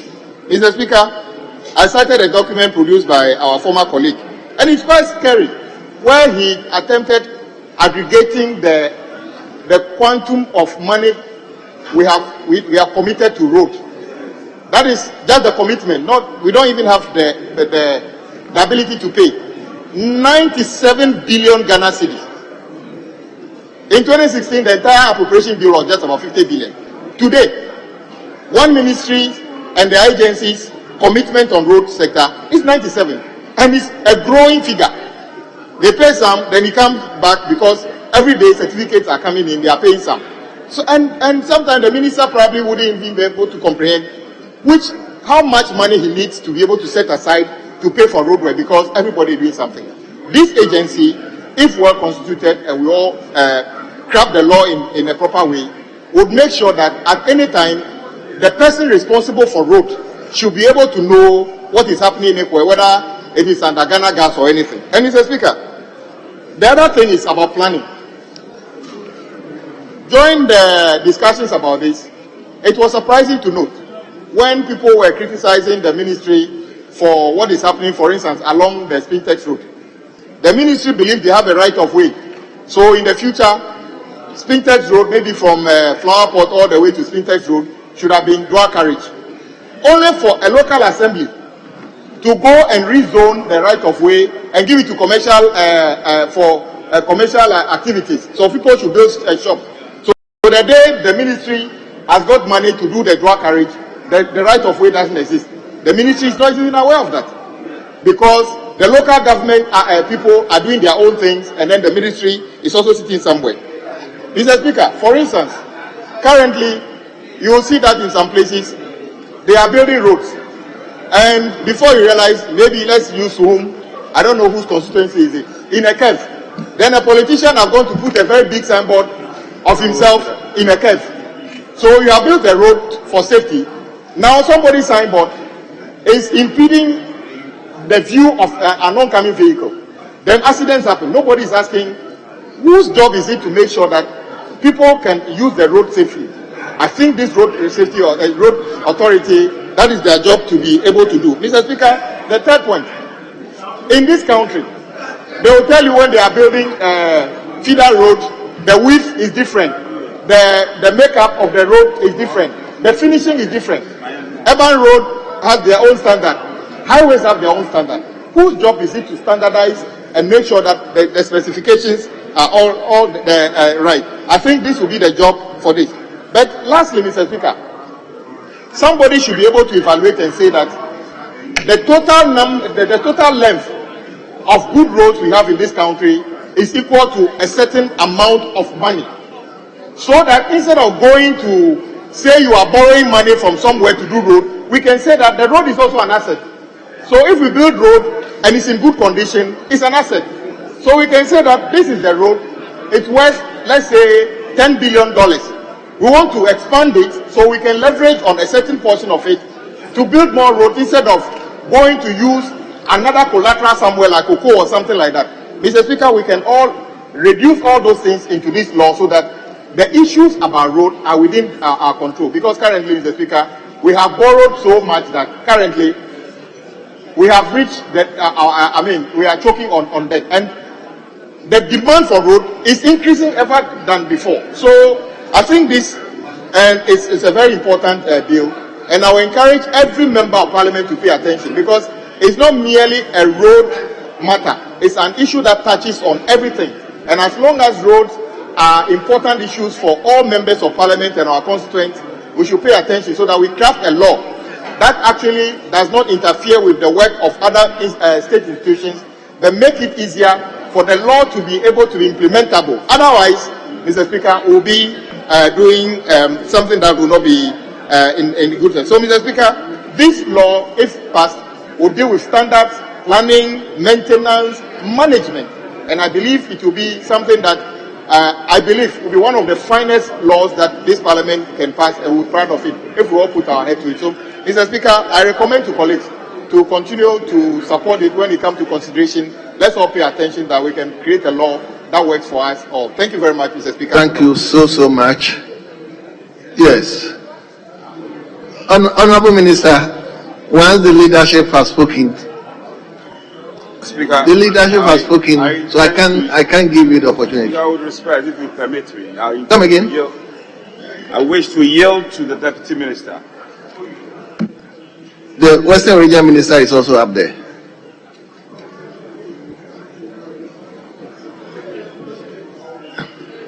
Yes.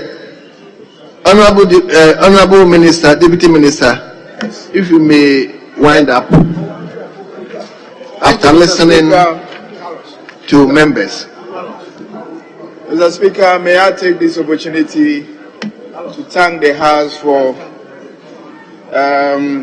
supporting the reports of the Committee on Roads and Transport on the National Roads Authority Bill 2023.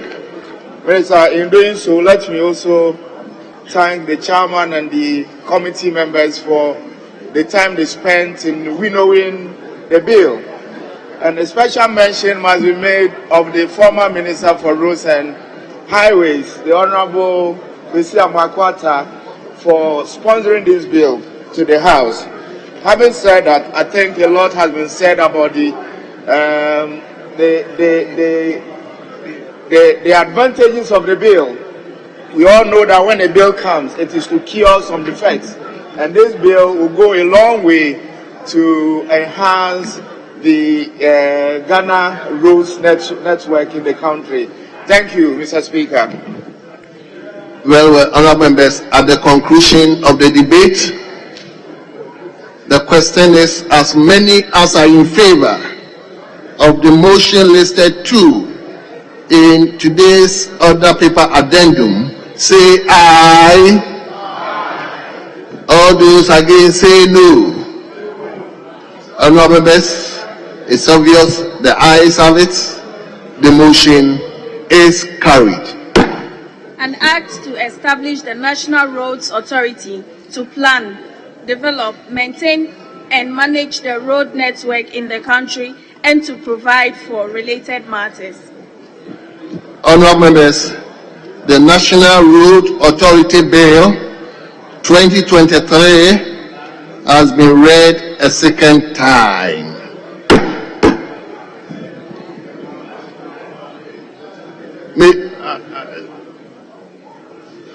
Yes. Speaker, shall we proceed to item 46 on 20, page 20, item 46.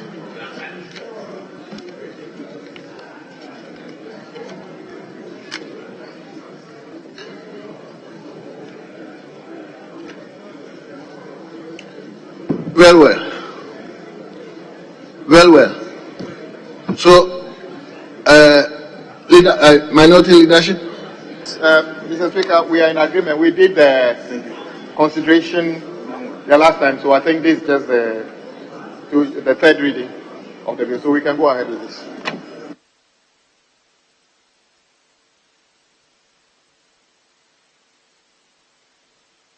So may I seek your leave for the item to be taken by the Deputy Minister? Very well. Mr. Speaker, we don't have any problem with that. But once again, I will recommend, and I will strongly recommend, that the respected Attorney General should not prioritize going to court against taking his business here. The judiciary is important. He should serve them. But the legislature is equally important. So he cannot be treating us like a second job. If he wants to do business here, he must necessarily come here. When he takes me to court, he will demand that I'm in court to deal with the case. So our sister, the Deputy Minister, yes, have been able to do this bill and we manage her. But the majority side, make sure you don't introduce another bill the next time, and when the Attorney General is not ready, don't bring any bill here. He must be here to do his own business. So for today, the Deputy Minister can take the third reading, but not too many times in the future would we yield to the demand. Thank you. Yes, Honorable Deputy Minister for Justice and Attorney General, you may do that for and on behalf of your minister. Thank you very much, Mr. Speaker, for the opportunity. On behalf of the Honorable Attorney General and Minister for Justice, I move in terms of item number 46 at page 20 of the order paper. Mr. Speaker, I move accordingly. Yes, the motion has been moved. Yes, Ranking. Mr. Speaker, I second the motion. Honourable members, the motion listed 46 has been moved and it has been seconded by the ranking of the committee. The question is, all those in favor of the motion listed 46 in today's order paper, say aye. All those against, say no. Honourable members, the ayes have it. The motion is carried. An act to establish the Chartered Institute of Restructuring and Insolvency Practitioners, Ghana, to promote the study of insolvency, to train insolvency practitioners and provide for related matters. Honourable members, the Ghana Chartered Institute of Restructuring and Insolvency Practitioners, Ghana Bill 2023, duly read the third time and pass. Statement.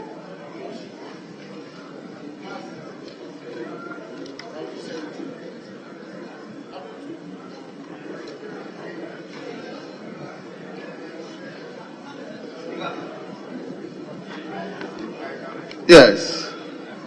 Speaker, I rise to seek your guidance on a matter of procedure.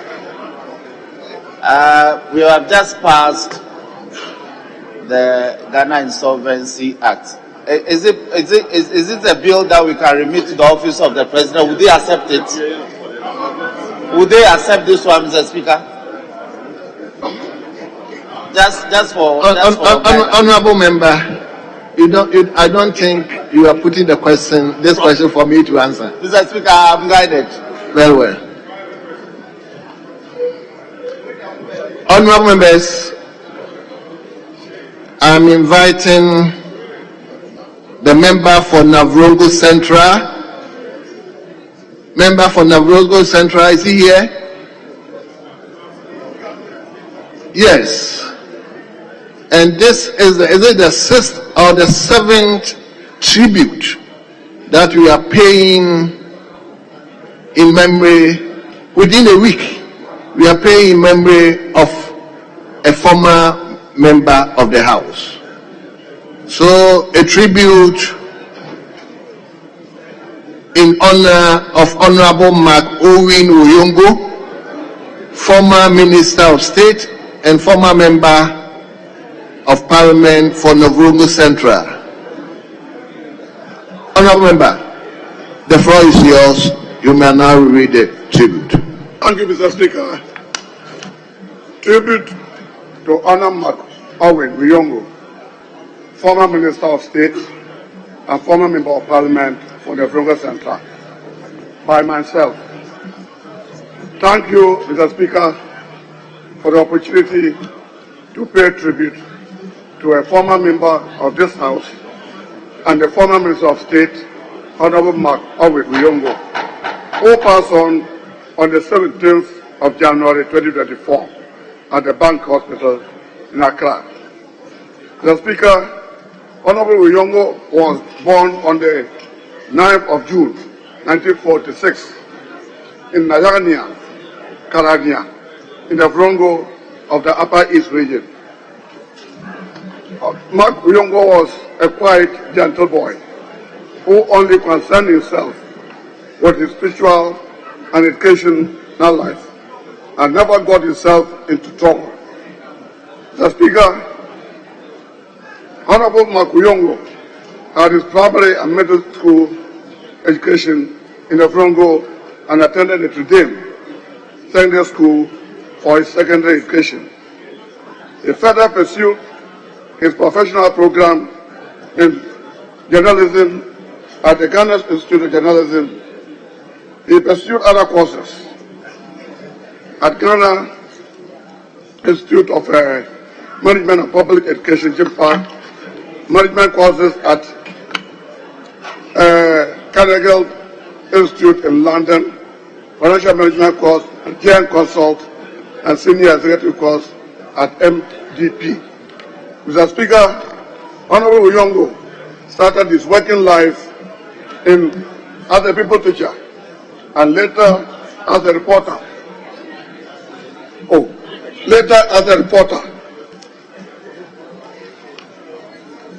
For a newspaper, Kasim Labari, and subsequently became an editor of the same paper. Honourable Woyongo was employed at Information Service. Honourable members,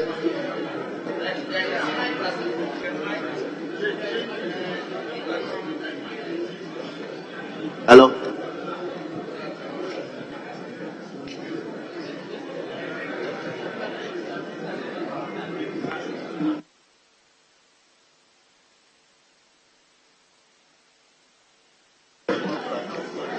Thank you, Mr. Speaker. Mr. Speaker, Honourable Woyongo started his working life as a people teacher and later as a reporter for newspaper Kasim Labari and became an editor of the same paper. Honourable Woyongo was employed at the Information Service Department in 1974 in Tamale. He was later transferred to the Upper West region, the Upper East region, those days Upper regions, as information officer and a regional coordinating council as a public relations officer. Mr. Speaker, Honourable Woyongo distinguished himself in his career, and his excellence and intelligence put him above his peers, leading to his promotion and secondment to Ghana High Commission, London, UK, from 1984 to 2001. As a Minister Consult Information, his home in London was a home for all Ghanaians, whether resident or visitors. Mr. Speaker, he returned to Ghana 2001 and was appointed a Deputy Director in charge of information and later became a Deputy Director in charge of finance and administration. Mr. Speaker, with zeal in promoting quality information flow, he established Makamba Broadcasting Company, operators of Diamond FM in Tamale in 2002. Mr. Speaker, Honourable Woyongo was development oriented and so down to earth. It was not comfortable to see his people in poor conditions, lacking basic amenities and helpless. In order to offer his wealth of service, he ventured into politics after retirement from civil service. He unsuccessfully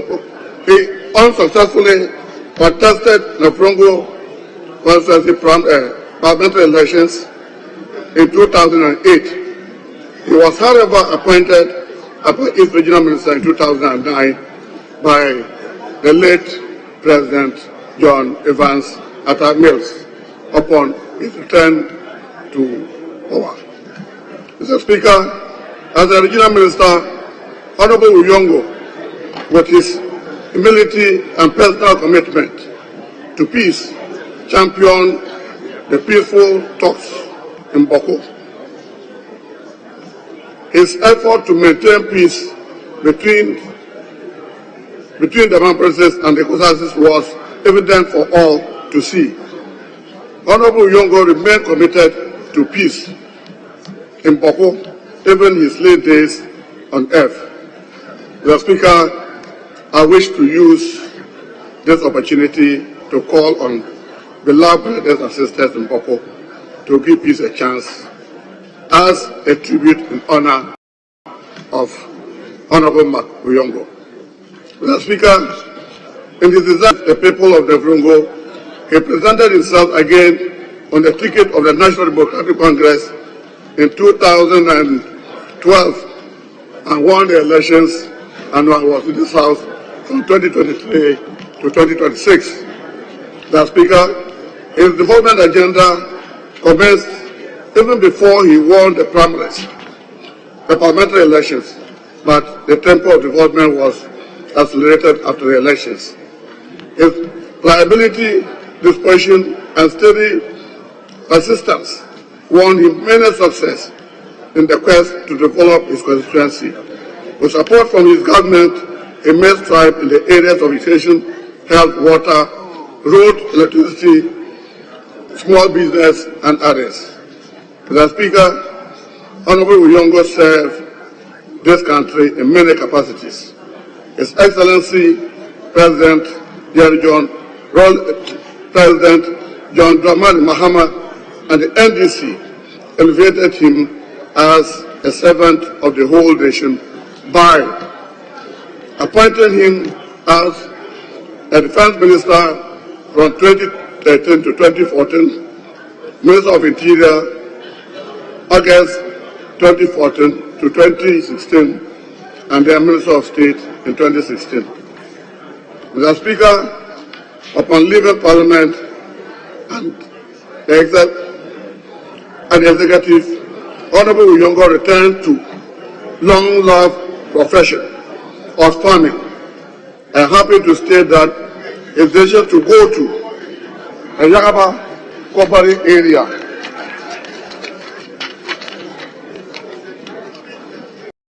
contributed in attracting notable personalities into the area to venture into commercial farming, including myself.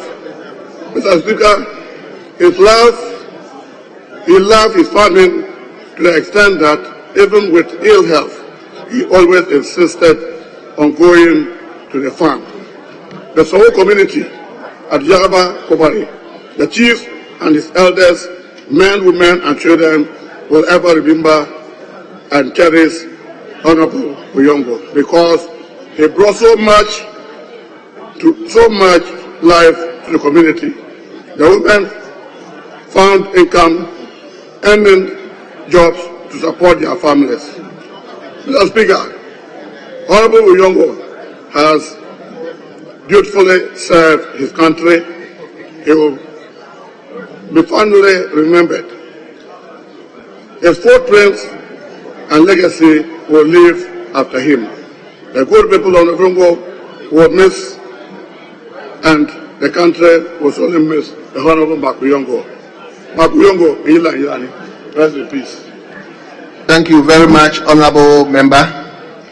Honorable members, hold on. I'll give you the opportunity to contribute. Let me invite Honorable Yao Gomado to also read the tribute of a former member for Akan constituency, Honorable Alhaji Rashid Bawa. So this add up to about 8 tributes within a week or two. Former members who have just passed on within a week or two. This is the 8th tribute we are reading. So, Honorable Yao Gumadu, you may read the tribute for. Mr. Speaker, thank you for the opportunity. Mr. Speaker, the demise of the late His Excellency Alhaji Rashid Bawa, Ghana's High Commissioner to the Republic of Nigeria, became topical in Ghana, especially in Akan constituency, where he hails from, when the sad news broke out on Thursday, 14th March 2024. Mr. Speaker, the late Ambassador Rashid Bawa was a proactive, down-to-earth and hard-working man, born to a Muslim cleric and brought up at KJB in the Oti region of Ghana. Alhaji Rashid Bawa was a seasoned politician and diplomat. He participated in the year 2000 elections and won his parliamentary seat as an independent MP and subsequently left National Democratic Congress, NDC, where he was prevented from standing on the party's ticket in the year 2000 election to MPP. Alhaji Rashid Bawa was appointed Ghana Minister of State for Education, Youth and Sports by President John Ajekun Kufuor from February 2001 to 2004 and Ghana's Ambassador to Saudi Arabia from 2005 to 2008. He was a close political ally of President Akufo-Addo for decades. He vociferously campaigned for His Excellency Nana Akufo-Addo to be retained as a new Patriotic Party flag bearer and even joined him for some of his political campaign trails throughout the years.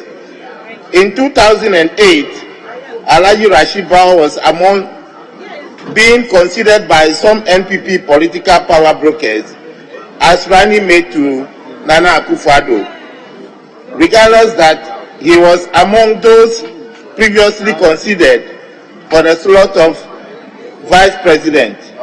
He showed his political maturity and wisdom in 2014 when he urged Nana Akufo-Addo to choose Dr. Mahmoud Bawumia again because of his experience in the nation's economic sector as former Deputy Governor of the Bank of Ghana, a quality which will be handy in Ghana's economic resurgence, a top priority of President Akufo-Addo's then as presidential flag bearer.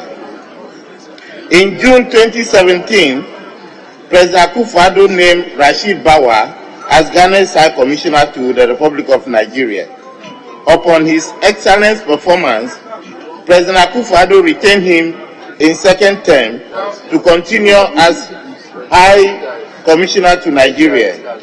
Unfortunately, we lost the son of the soil of Akan in Nigeria on Thursday, 14th March 2024.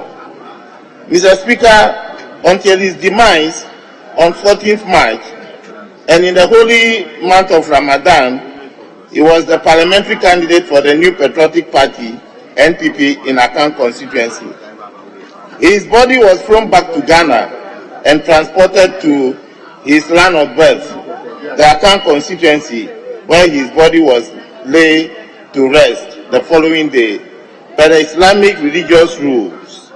Mr. Speaker, at this moment, with your permission, I would like to ask the House to be on our feet to observe a minute silence for the departed soul. May his soul rest in peace. May Allah grant him Januta Firdaus. Amen. Yes, honorable members. Now we have two former members and we are taking the contributions together. So If you decide to take one, it's fine. If you want to also touch all the two, fine, depending on how close you are with the person. So let me start with Honorable. No, I'm calling you. Let me yield to my caucus leader. Oh, you are yielding to. Then Honorable. Okay. Thank you, Mr. Speaker. Mr. Speaker, He's a caucus chairman. I rise to comment on the tribute read by the member for Woyongo Central in honor of Honorable Woyongo, a former Minister of the Interior. Mr. Speaker, during his tenure as Minister of the Interior, I had the privilege to work under him as his Deputy Minister. And so I have acquired first-hand information about the personality in whose honor this tribute was read. The Honorable Woyongo was a very firm, affable, and gentle personality. I first came into contact with him, Mr. Speaker, when he was appointed as the Regional Minister of the Upper East Region by the late Professor Mills. At the time, Mr. Speaker, I had decided to venture into the world of politics, and due to some misunderstanding at the constituency, we were matched or summoned by the then regional minister, the late Woyongo, to his residence for some conciliation. Mr. Speaker, that was the first time I had the opportunity to have a personal encounter with Honorable Woyongo. It is indeed a fact that Honorable Woyongo was a peacemaker, because on that occasion, when he summoned us to the residency, his ability to get those of us who were feuding to forgive each other was exceptional. Little did I know that a few years down the line, I was going to serve as his deputy. Fast forward to 2016, Mr. Speaker, when Honorable Woyongo was reassigned from the Ministry of Defense to the Ministry of Interior, I found a lot of comfort working with him because of his gentle personality. Honorable Woyongo left a mark wherever he served. He left a mark as Regional Minister of the Upper East Region. Again, he left a mark at the Ministry of Defense, and of course at the Ministry of the Interior. Mr. Speaker, I'll just refer you to a few innovations Honorable Woyongo brought to the Ministry of the Interior when he was reassigned to that ministry. Upon his arrival, Mr. Speaker, Honorable Woyongo soon realized that our prisons needed quick reforms because the prisons were choked just as they are still choked today.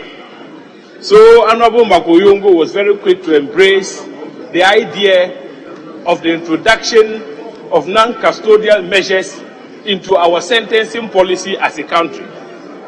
Mr. Speaker, Honorable Woyongo, in his quest to ensure that our prisons were decongested, toured quite a number of them.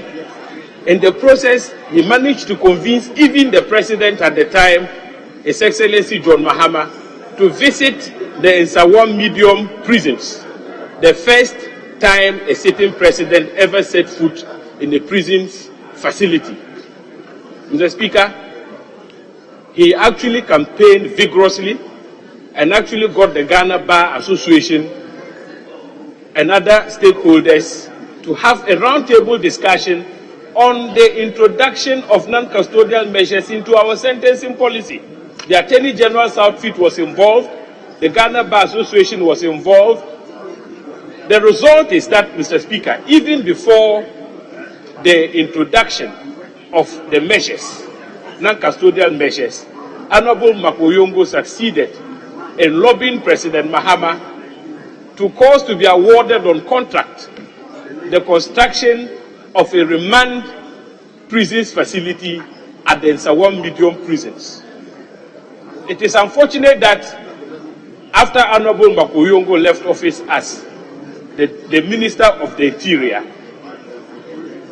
the successive governments, the two governments that took over, have not invested so much in that project. So the remand prisons facility is yet to be completed.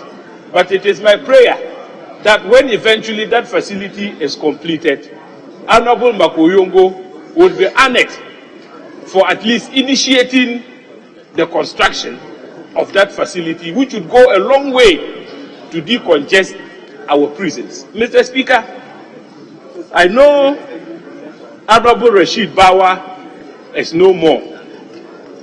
And so I expect that when the leaders take their turn to contribute to the tributes read, as usual, they are going to make lamentations about the conditions of service of members of parliament, especially those who have retired or are no longer serving.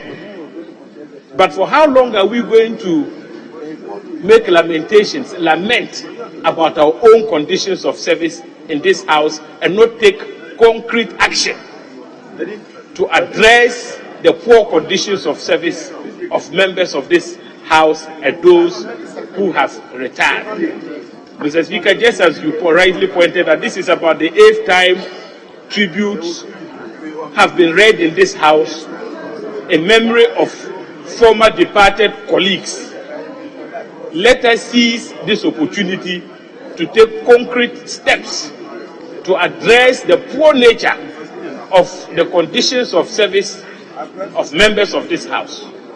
Mr. Speaker, is it not intriguing that we sit in this house and pass conditions of service for members who belong to other arms of government, including the executive and judiciary, and when it comes to addressing our own concerns in terms of the poor conditions of service that we have, we shy away.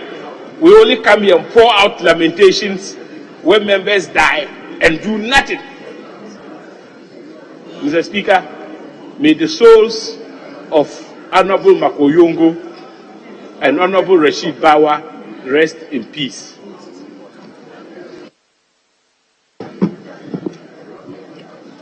Yes, Honorable Patrick Bawa.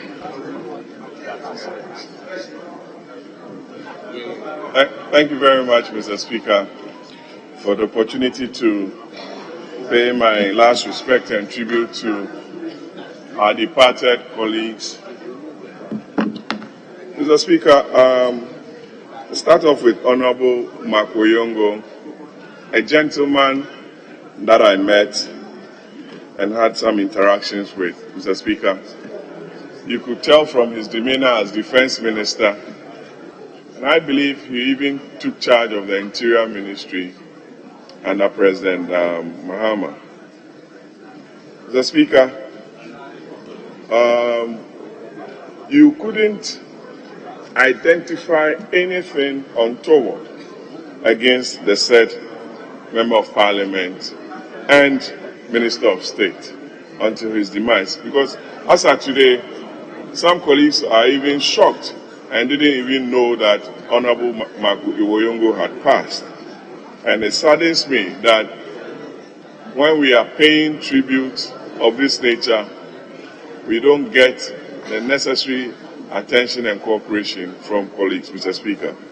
Mr. Speaker, Honorable Rashid Bawa passing came as a surprise to most of us.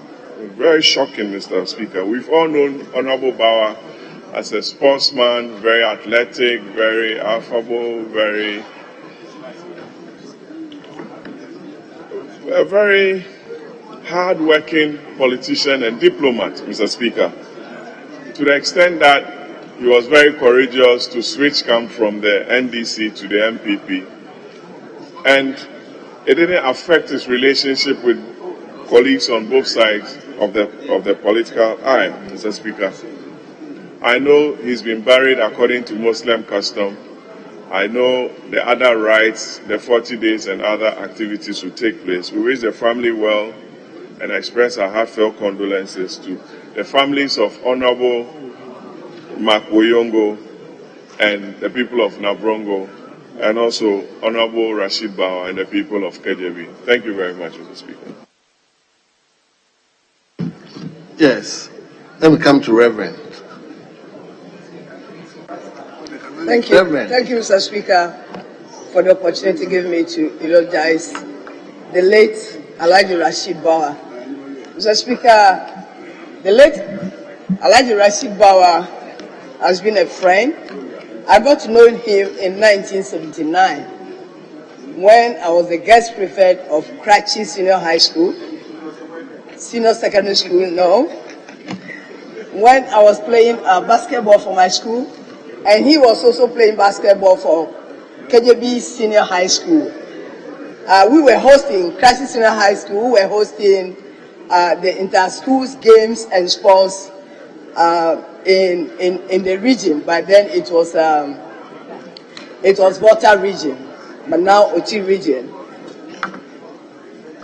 Mr. Speaker, the late Alhaji Rashid Bawa was a nice gentleman who in 2000 contested as an independent candidate because the people, he was a very young politician who the people liked so much.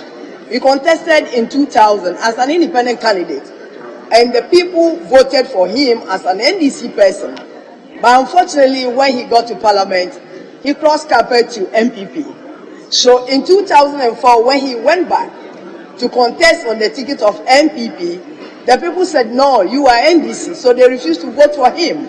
But notwithstanding that, the president, by then, President Kufuor, saw him as a young, dynamic guy, so he appointed him as deputy minister for then education and sports, and later became the substantive minister. Mr. Speaker, the late Alhaji Rashid Bawa has really, his demise is really a pain to friends and even family members, because the late friend Alhaji Rashid Bawa has left an old lady who is more than 90 years old. So it's so disheartening that instead of waiting to bury his 90-year-old mother, the mother rather, joined mourners to bury her son, Rashid Bawa. I stand here to express my deepest condolences to the bereaved family, especially the old lady who sees me as one of her children, that at this time, especially passing on in the month of Ramadan, that we are praying for everybody and loved ones. But notwithstanding that, God knows best. God knows why He's called him at this time. So I say my condolences, my deepest condolences to the bereaved family, especially Mrs.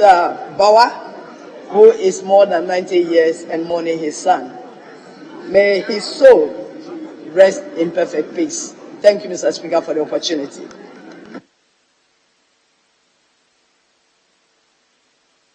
Honorable Edward Bawa.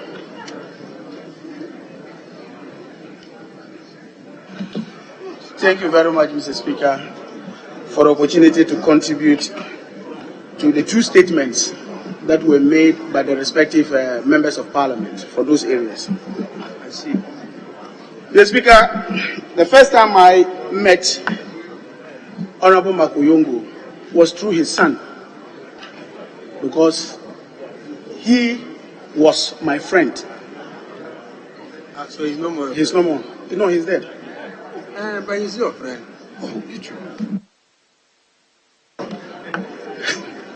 Was through his son, Ken Woyongo.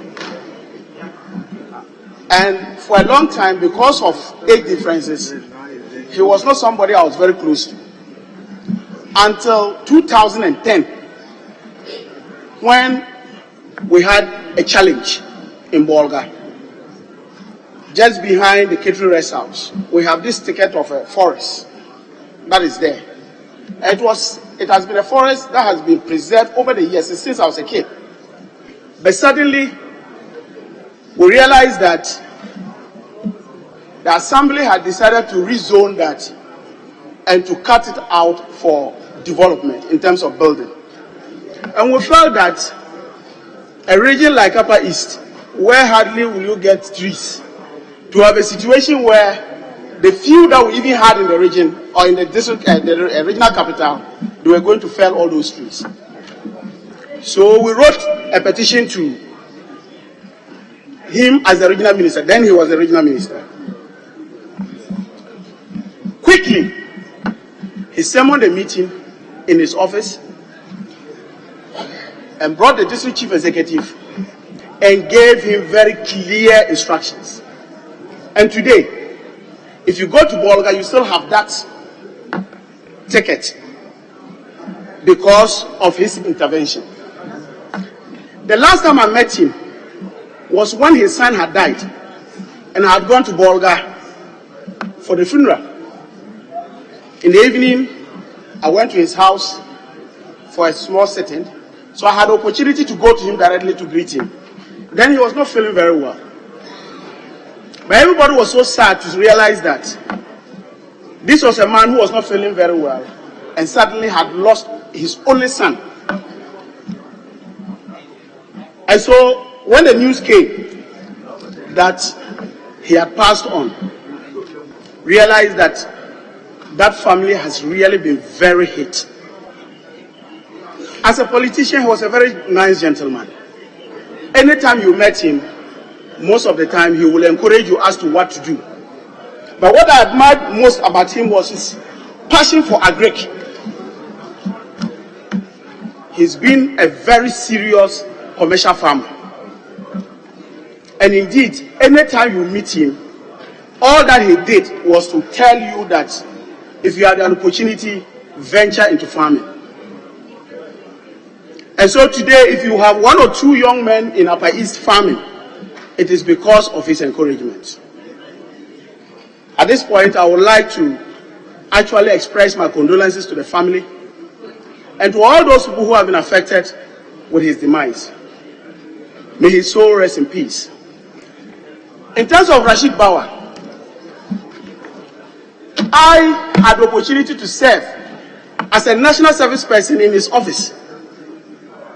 Indeed, if it is the case that today I can put one or two sentences together in terms of articles, it is because of Rashid Bawa. Rashid Bawa ensured that most often than not his speeches, I gave the first draft and he worked on them. Indeed, at one point, he demonstrated that irrespective of your political background, you could work together. Because I recall that at one point, a group of his party members came to him and indicated that they should get me out of that office because I was a very strong NDC person. Some of them are here, mention their names. But he indicated very clear that if that was the case, he was equally an NDC man some time back. And that just by a circumstance that made him an MPP man. So there was a possibility that he could actually find a way of converting me. Unfortunately, I remember one of my conversations with him. I told him that if I were to convert to become an MPP man and I went to Bongo, I would be beaten. That is how he was. yes, a very good sportsman, and without trying to suggest that I'm an LGBTQ supporter, he was a very handsome man too. Anybody who spoke about Rashid Bawa looked at two things: his ability to take part in sporting activities and his outlooks. He was nice physically and nice as a person. He was very athletic. If today, I'm a very handsome man. If today I am paid to be to him, it's because of the values he inculcated in me. Your ability to work with the opposing side, even if you don't agree with them. I would like to also, at this point, express my condolences to the family of Rashid Bawa, his wife, and all those people who depended on him. Thank you very much, Mr. Speaker, for the opportunity. Yes, Honorable Katie. Thank you very much, Mr. Speaker.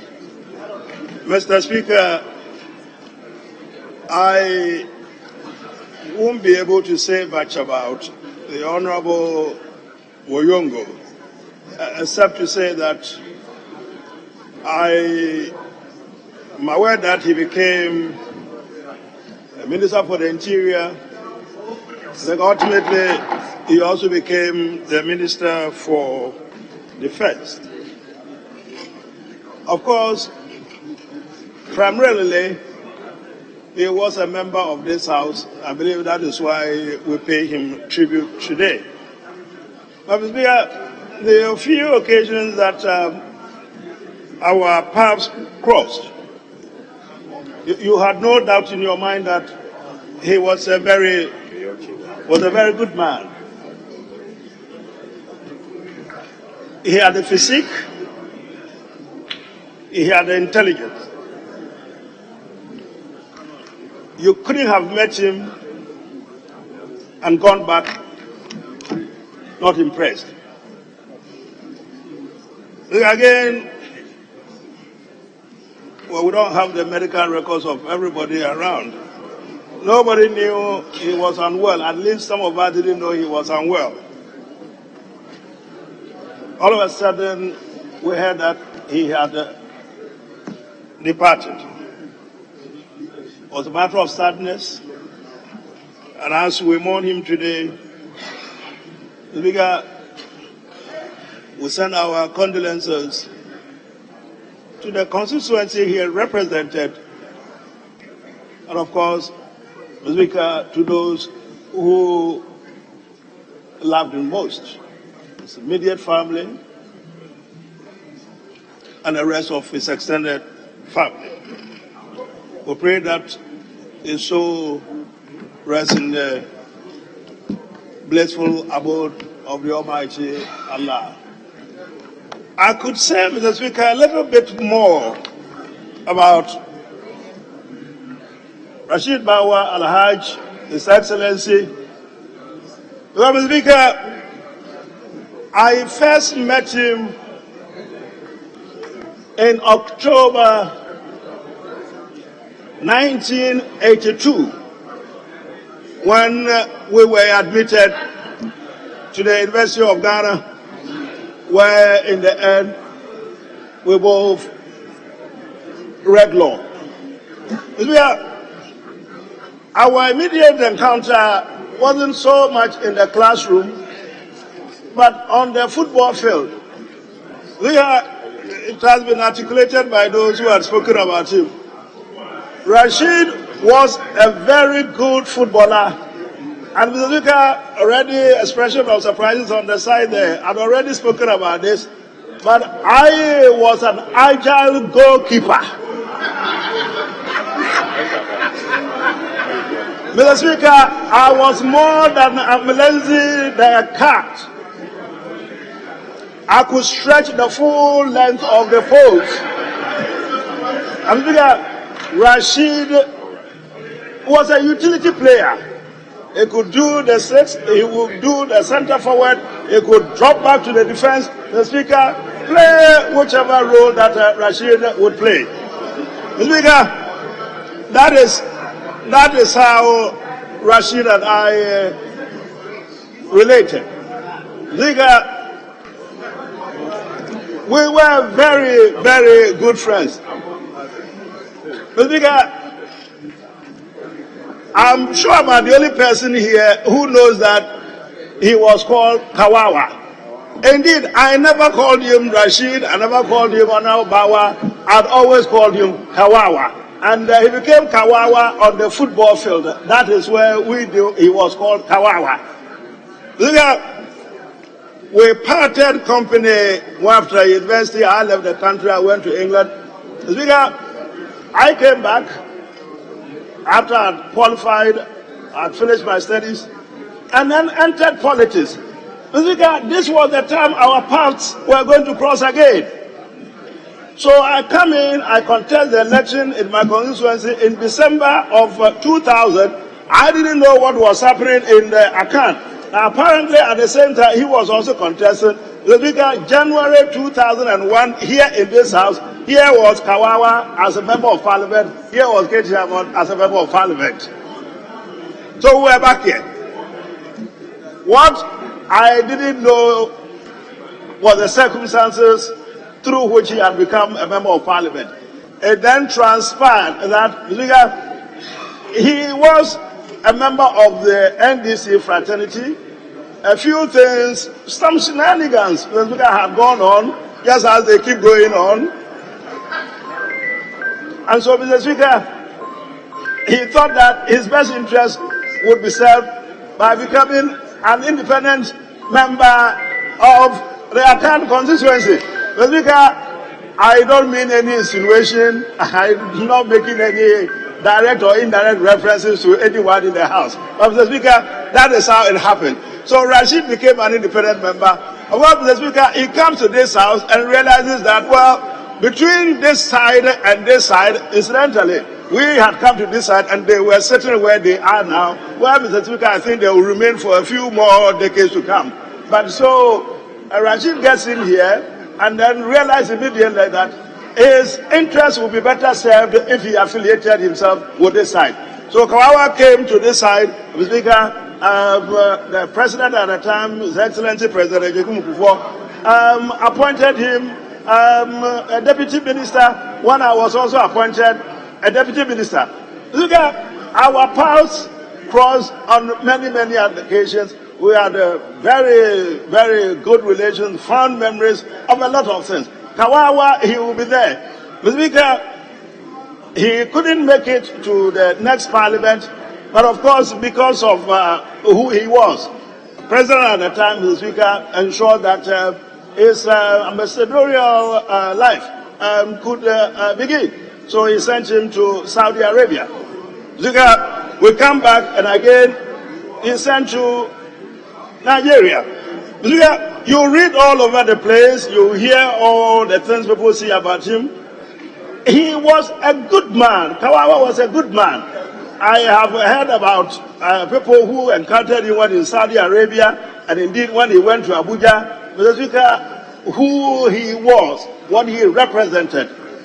An exemplification, Mr. Speaker, of a good personality. Mr. Speaker, I had met him a few times. We had had a good chat and laughs as usual. What I didn't know, again, was that he was struggling or he had any difficulties. Mr. Speaker, on the day, I think it was Thursday or Wednesday, we were, I think, Mr. Speaker, going to Peduase for a cabinet retreat. When I saw on, I think, one of the platforms that Kawawa was gone, he had died, I thought it was some crazy stuff, some April Fool story. I panicked. I made some calls, I think including my colleague here, Honorable Patriboama, wanted to clarify if he had any information. He then asked me to check with Farouk, a member from Yendi. I checked with him. It was then that he said to me that they were told the morning that indeed he had died that morning, and somewhere not a lot of people knew what was going on, and that they were arranging to bring the body to Accra that same day that we spoke. I quickly put it on our class, university class of 1986, on the platform. And Mr. Speaker, no one could believe it. Almost all the class members on the platform came back to me seeking some clarification as to what was going on. I gave them as much information as I had, that I knew the body was being flown in. Mr. Speaker, just as the plane had landed, I then heard that it had flown further on to KJB, to the place, place of his birth, the Speaker, for burial. I informed the class, obviously, when it comes to Muslims, you don't have the pleasure of waiting for the days and the mortuaries and whatever. We don't have it. We're planning to honor him, but I told them that we Muslims, I mean, the best you get is one extra day. So Rashid was buried the following day, Mr. Speaker. Our colleagues are waiting to see what is the next line of tribute or celebration or mourning, I don't know. But I think they have some 60-day adwa. We Ahmadis, we don't do 60-day adwa, but I think they do some 60-day adwa. So when the adwa is organized, the basketball, netball lady, I think you will let us know. Let us know. You met on the field, whatever happened at the time. The two of you know what happened. So you will let us know. Let's speak up. So, but it's important. All of us Muslims, obviously we will die one day. But we pray that if our time comes, it should come in this time of the holy month of Ramadan. It has so much significance for Muslims. Every Muslim prays that if his time was going to come, may Allah let the time come in this holy month. We believe that you die and get buried in this holy month. Mr. Speaker, they would send you straight. The angels will take you straight to heaven. Even if, in the case of one or two people I know, they were going to go to purgatory first, Mr. Speaker, they will be promoted to heaven. So we pray that the soul of Kawawa, Honorable His Excellency Alhaji Rashid Bawa, Mr. Speaker, rest in perfect peace. Thank you very much, Mr. Speaker. Thank you very, very much. Let me go to the senior citizen. Yes, Honorable Kretus.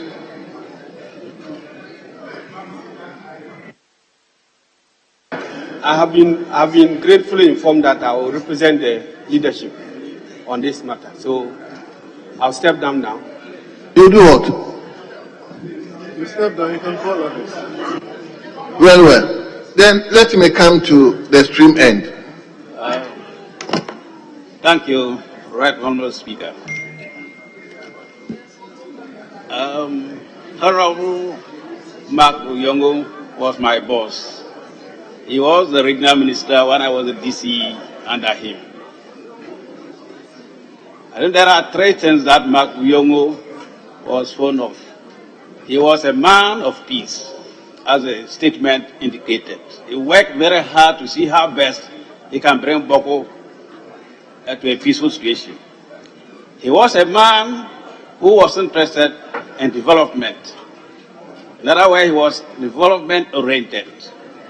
The third part is that he was a man who wanted to be on top of his job, to the point that he always related with every DCU or MECE in the region.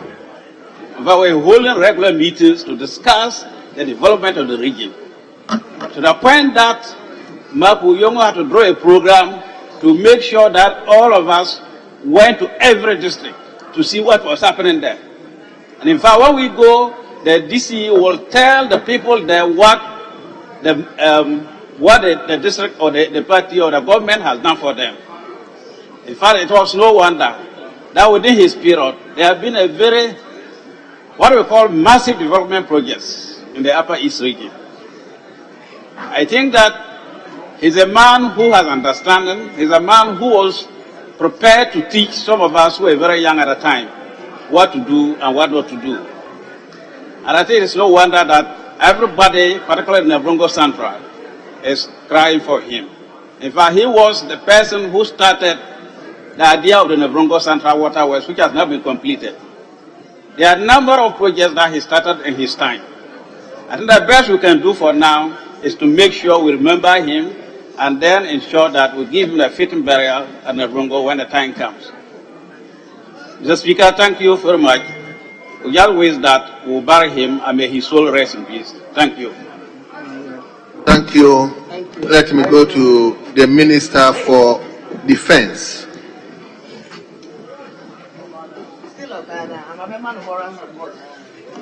Thank you, Mr. Speaker, for the opportunity to contribute to the tributes for two people, one who once occupied the office I'm currently occupying, Honorable Woyongo, the former regional minister for the Upper East, former Minister of Defense, as well as a former Interior Minister, and of course, Honorable Rashid Bawa,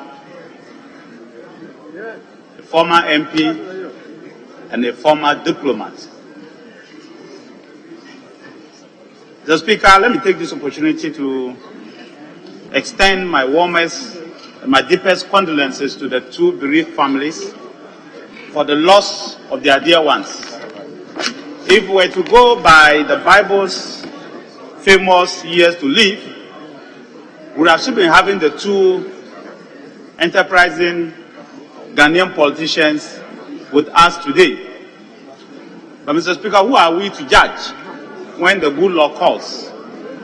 We can only wonder why they have departed this dear earth.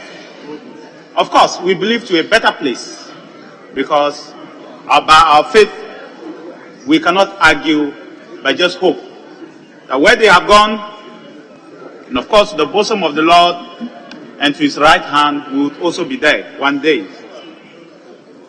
Mr. Speaker, let me start with Honorable Woyongo, who, as we all know, is a successful businessman,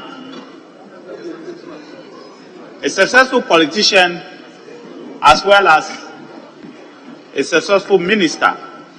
He did occupy the Ministry of Defense for 2 years, between 2013 and 2014. And Mr. Speaker, he left very huge footprints at the Ministry of Defense. The Ministry of Defense has been occupied by very few people in our years of independence from 1957 till today. And he was one of the few people who occupied that position. The testimonies given by the men and women of the Ghana Armed Forces and the civilian employees show that he was loved and remembered fondly by the people that worked with him. He set up some of the new units we have today. He helped acquire some of the equipment we currently use today, even after his death. And so, on behalf of the armed forces and the people of Ghana, particularly those working in the defense ministry, I extend my warmest condolences to his family and urge honorable colleagues to help mourn him and be at his funeral as he departs this earth. His motto remains, "Depart this earth." He has lived a glorious life. To transition from a businessman to a member of parliament and win a seat like Navrongo is not an easy task. It's a difficult task. And for him, not just that, to combine the role of member of parliament with that of minister is a very difficult task. Particularly that of defense, where you are asked literally to always be in your office and serve the state. And he did that with distinguished abandon. And for that matter, he was rewarded with another security ministry. That only goes to show the level of expertise that he did bring to the place. I hope this parliament will find a space to honor him one day. Mr. Speaker, Honorable Rashid Bawa, I did meet in 2002 when I took my seat here as a member of parliament at around 24 years. In fact, I was sitting at the corner there with him. Then the former MP, I was sitting with him and the former MP for Techiman, Prince Odro Mensah. May his soul also rest in peace. He has since departed us. I was also with Honorable Amu, and a few of the young people were at the back.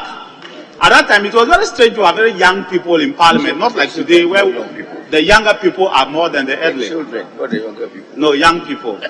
Mr. Speaker, he, having won the Akan seat as an independent candidate, at that time being given the position of deputy minister, distinguished himself very, very well.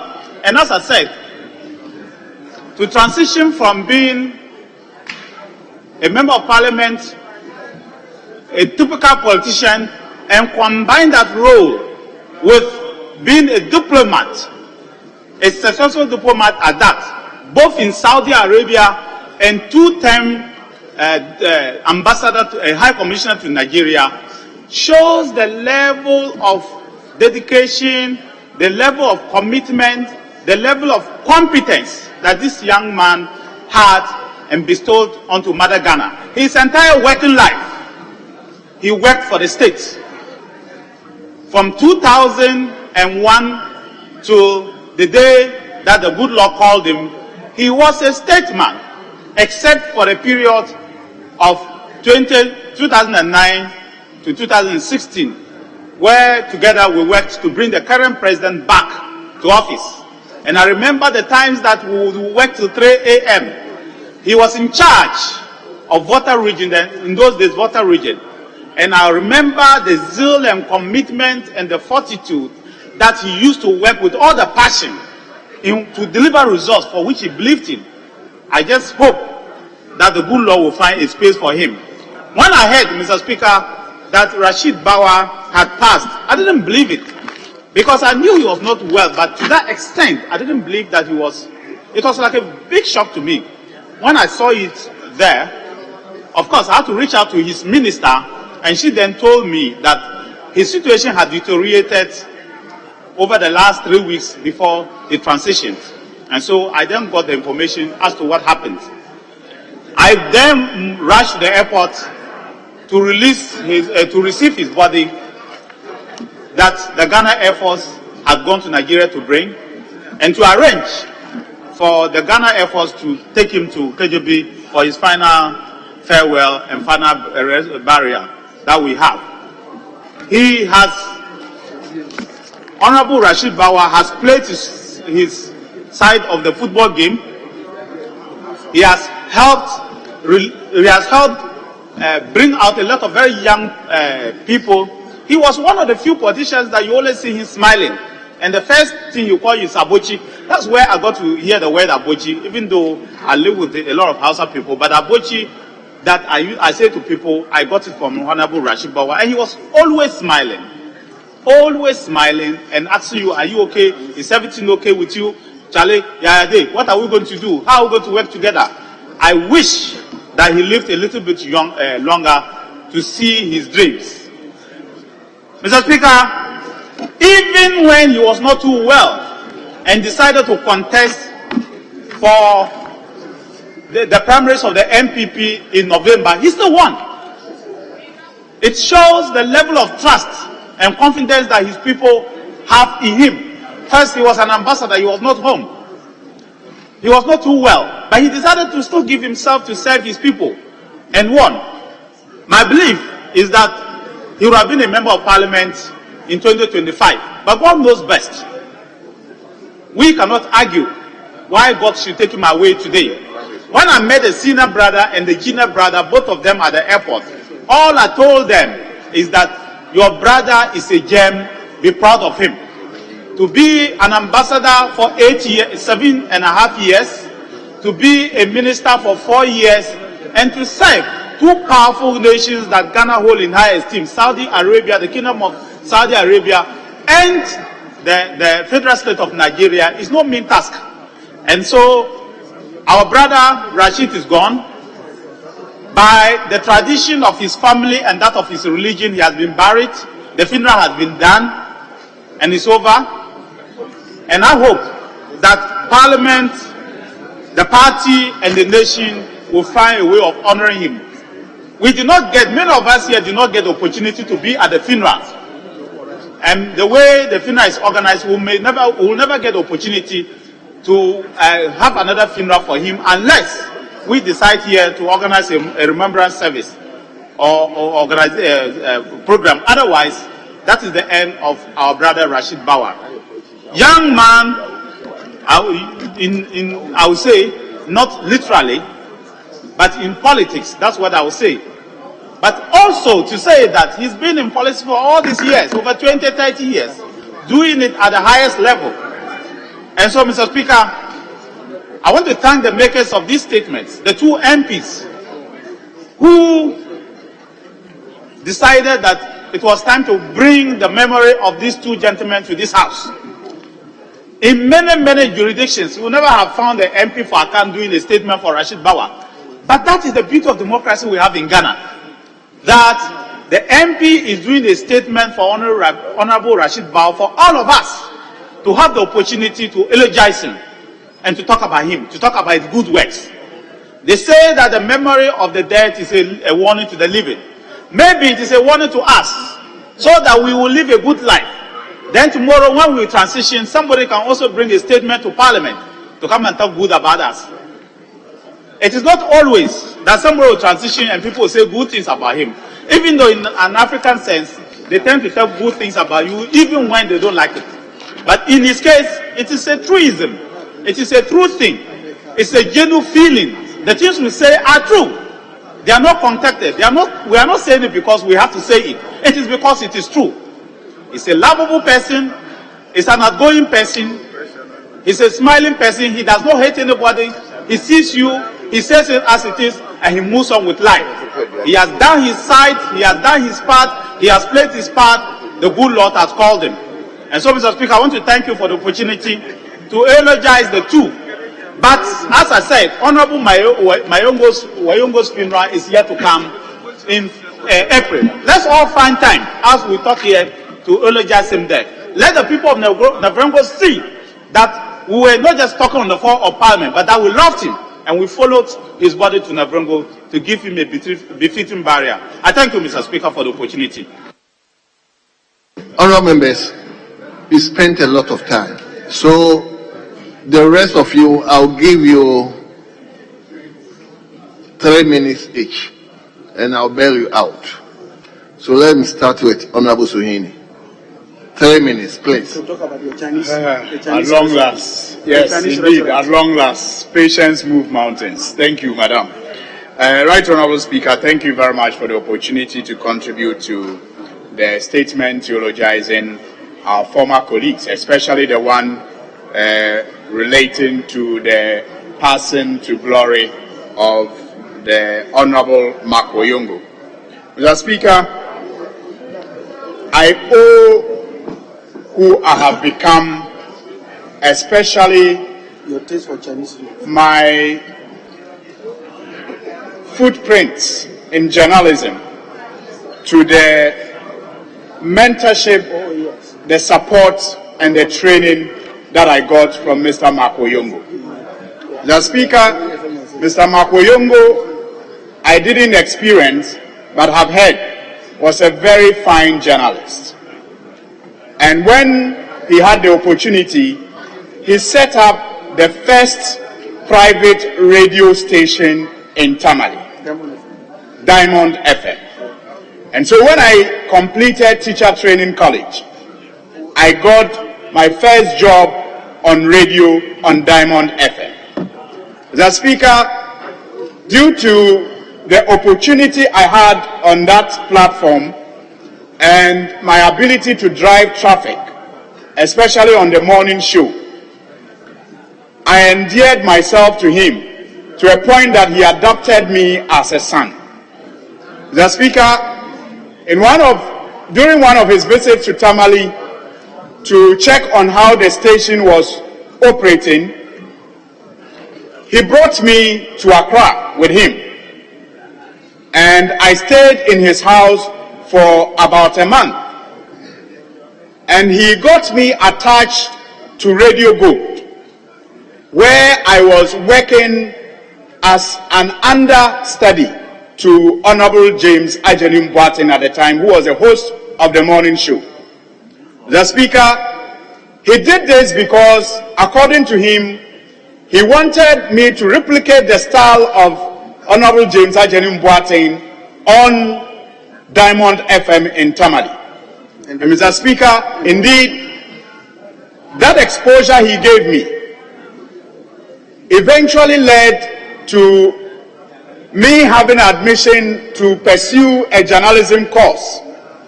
And when I did, he supported me all the way. In fact, because I have 3 minutes, I have to skip the story. He supported me all the way. And after my understudy at Radio Gold, I went back to Diamond FM for over a year. Before I had admission to pursue, which he supported me again, that brought me back to Accra. And the opportunity I had initially to understudy at Radio Gold, it became easy to have offers from City FM and also from Metro TV, where I, practiced as I schooled at the time. The Speaker, and out my study and my working with City FM, Metro TV, and later Radio Gold, Mr. Woyongo remained very, very close to me and guided me throughout. I remember when I was faced with the decision of moving from City FM to Radio Gold, I called him at dawn and I told him I needed to make a major decision and I wanted him to guide me.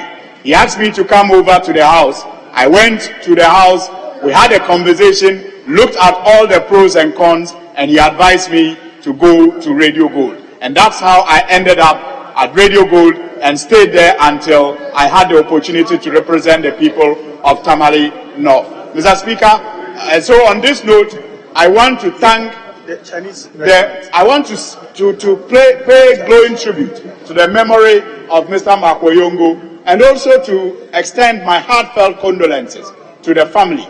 And indeed, it is not just a loss to the Woyongo family, especially when our senior brother, Ken Woyongo, passed on earlier this year. And for our father, Mark Woyongo, to follow suit is such a big blow to the family. And I pray that the good Lord will grant them the presence of mind and the serenity of faith to accept the loss and to continue to serve to his glory. Mr. Speaker, may the soul of Mr. Woyongo rest in perfect peace. Thank you very much. Thank you very much. Let me come to Central Tom. Thank you very much, Mr. Speaker. Mr. Speaker, I stand here to associate myself with the tribute to Honorable Rashid Bawa. I happen to know Honorable Rashid Bawa when he was working with Impact. Impact is non-performing asset recovery trust. And I was then a national service person in KJB, the account constituency. And we identified him at the time that the MP4 was Honorable Kujo Japan.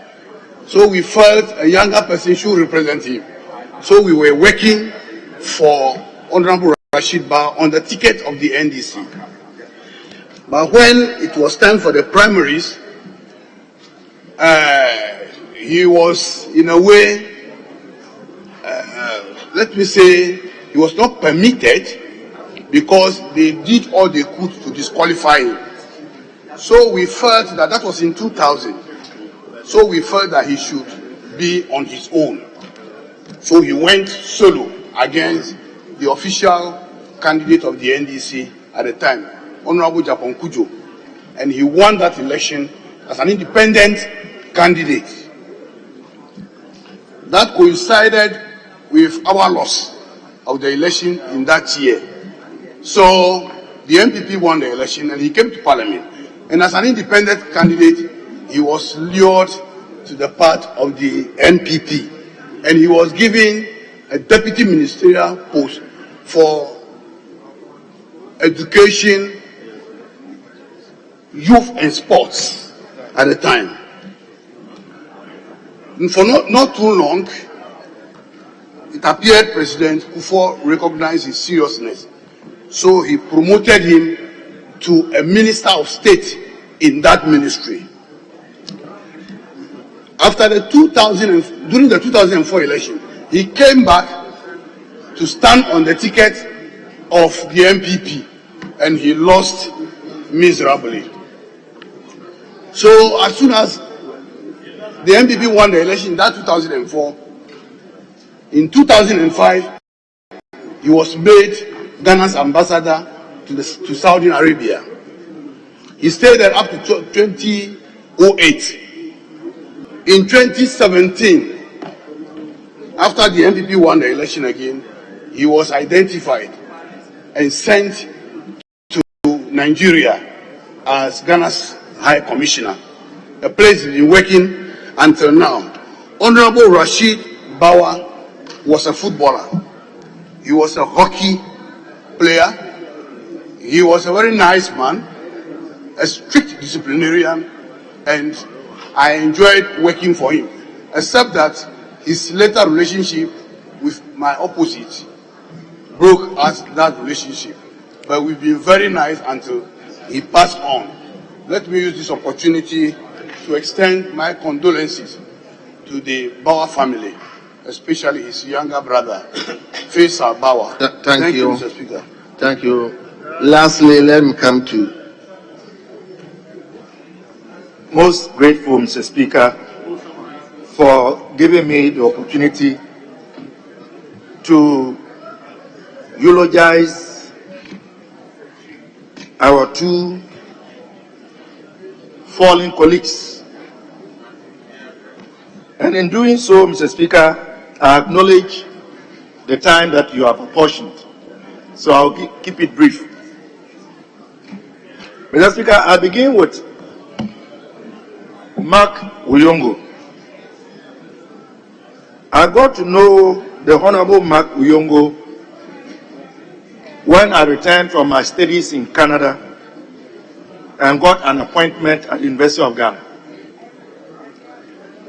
But my relationship with him began when I was fortunate enough to have been appointed by John Dramani Mahama to serve as a presidential staffer. As a presidential staffer, I had the opportunity to sit in meetings with him. I was sent on errands to him.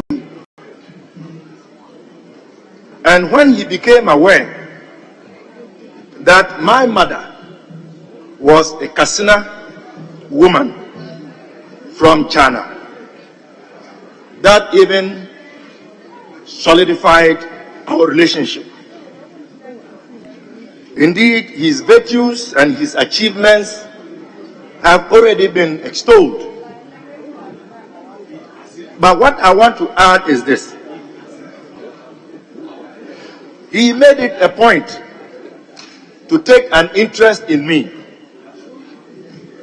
And when I had made the decision to contest for the primaries on the ticket of the NDC in Bulsa South, at a time when a serving Minister of State, drawn from the PNC, was the Member of Parliament, he was one of very few from my own party, the NDC, who encouraged me not to give up.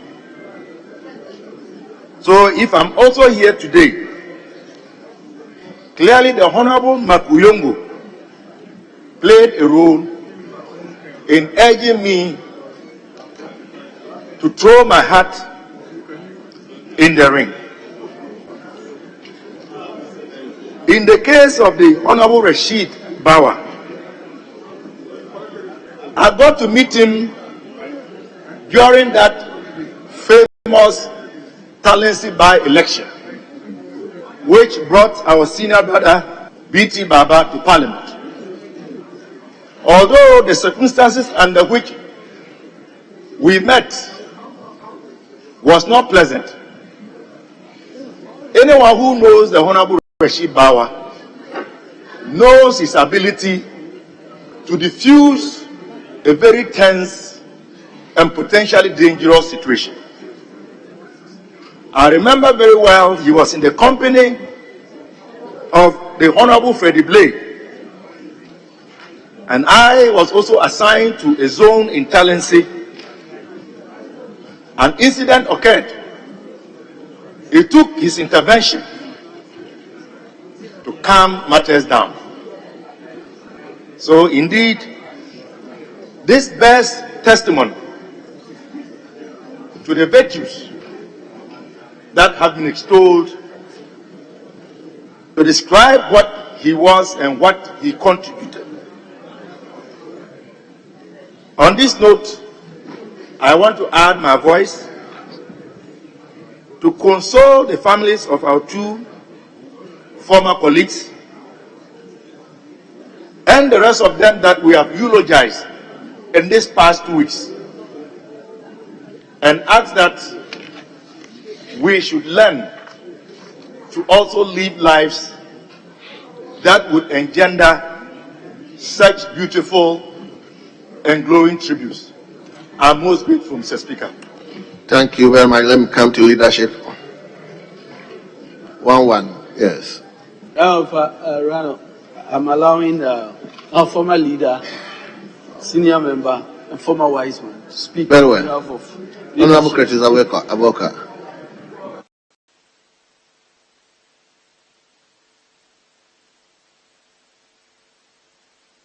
Thank you, Mr. Speaker. I believe that once you acquire the position or the wisdom, you don't lose it until you die. Thank you, Mr. Speaker, and for giving me the opportunity to pay tribute to our late brothers, Woyongo and then Rashid. Mr. Speaker, I got to know Woyongo in 1983 in Bolgatanga. In 1983. At that time, I was the legal officer of the Upper Regional Development Corporation, and Woyongo was in the Information Services Department. When Ndebugre was transferred from Tamale to Bolga as PNDC Regional Secretary, Woyongo became his press secretary as a PRO for the Upper East region. And I was very close to Ndebugre, and therefore very close to Woyongo as well. Mr. Speaker, Woyongo was so dynamic that any function that Ndebugre had in the morning, by evening time the news was all over the country. Even though that time communication between Bolga and Accra was very difficult, as we all know, Woyongo had ways and means of trying to reach Accra so that the news would come out very timeously. Against that background, he made Ndebugre very, very popular, and then one of the most respected PNDC regional secretaries. It was no wonder that when the PNDC requested that they wanted lawyers to become tribunal chairpersons, Ndebugre approached me and I had no difficulty in accepting to do the work. We were in Bolga together for that matter, and he made Ndebugre earn his mark as PND regional secretary. And shortly after that, Ndebugre was sent to Accra as secretary for agriculture. The second time I met Woyongo was when he was transferred from the Information Services Department to the Ghana High Commission in London. In 1996, as a member of Parliament, I was on my way to Malaysia for CPA conference. And when Woyongo at the High Commission discovered that I was coming, he told the PRO not to give me a hotel accommodation, but that I will lodge with him. So when I got there, he was at the airport to receive me and sent me to his wife. And then he and his wife, a very good woman from Nalerugu in the Northeast region, took care of me until I went to Malaysia. I even came back to them again. In fact, Woyongo was so nice, Mr. Speaker. He was so approachable, and he was so humble. that he would accept anybody irrespective of his ethnicity or origin. This is the character that we are dealing with today, who is no more. After the 1996 that I met him, anytime that I went back to London, I lodged with him. Then he came back to Ghana. Mr. Speaker, in 2009, after late President Mills had won the election, I was appointed Interior Minister, and Woyongo was made Regional Minister for the Upper East region. Lo and behold, there was a carryover of the Boko conflict from the Kufuor's era of 2008 to 2009. And the burden fell on Woyongo as Regional Minister and myself as the Minister of the Interior to try to bring peace to Boko. Our combined effort led to the formation of the Boko Inter-Ethnic Peace Committee, which we nurtured and then put into place. We brought together all the ethnic tribes, Kusasi, Mamprisi, Moshi, Hausa, and the rest of them, to come together so that they can broker peace and then reduce tension in Boko and bring unity of purpose. That one worked to the extent between 2009 until 2021 that we had the resurgence of the conflict in Boko. This is the person that we are mourning today. Mr. Speaker, I recall that during the 2009 period, Woyongo went to Boko to talk to the groups, and they were firing all over. He decided to reach out to some of them, and in the process, he was attacked. He had to take cover under some vehicles, and he was military back to his the residence in Boko and then to Bolgatanga. The guy was so helpless, selfless, and then he was so accessible to everybody. And he meant peace in Boko and the rest of the country. This is the fellow we are mourning today. The Speaker, after that, of course, he came and became the Minister for Defense, and then later on Minister for Interior, which he worked hard for Ghana. I think that for the past few years, Woyongo has been plagued with several problems that I find very, very regrettable.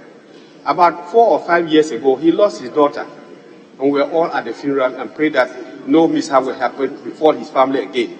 Then just last year, his only son, a young man of about 49, 50 years old, passed on. Just late last year, we were all in Avrongo for the funeral. And I saw Woyongo there holding, what do you call it, oxygen container.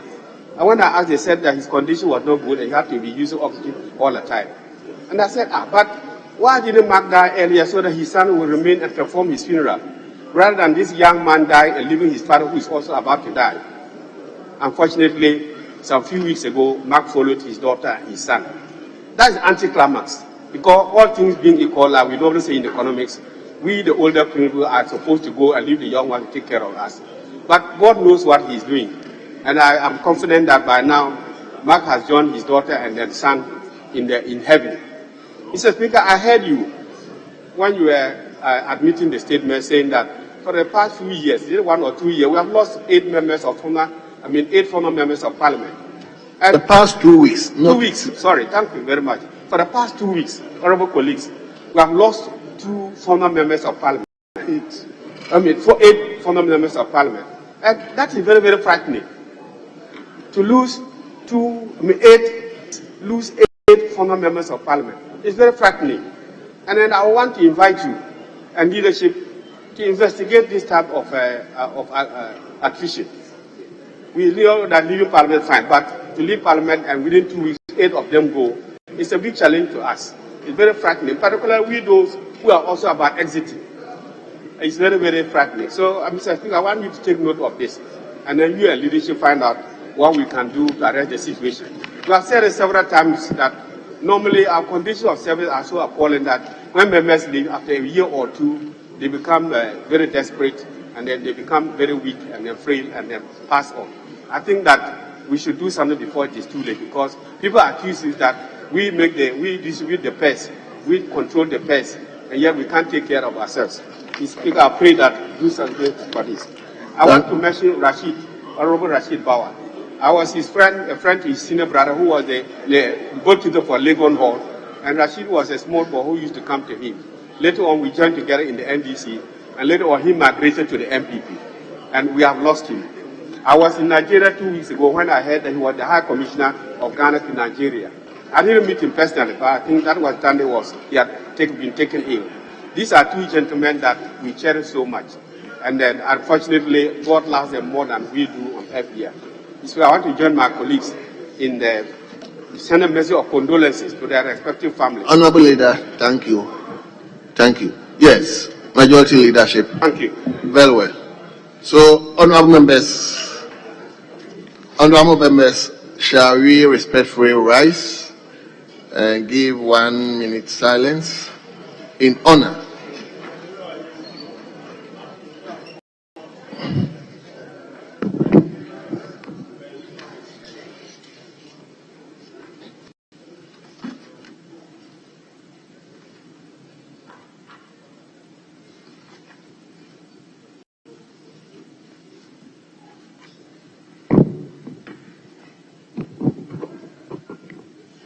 May the soul of Honorable Mark Woyongo and Rashid Bawa and all others who have passed on to eternity rest in perfect peace. Amen.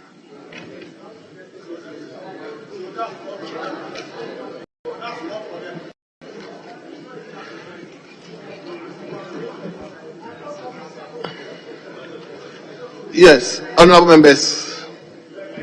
Yes, leader, before I'm suspending the House now, but before I do so, kindly indulge me to acknowledge, are they a football team?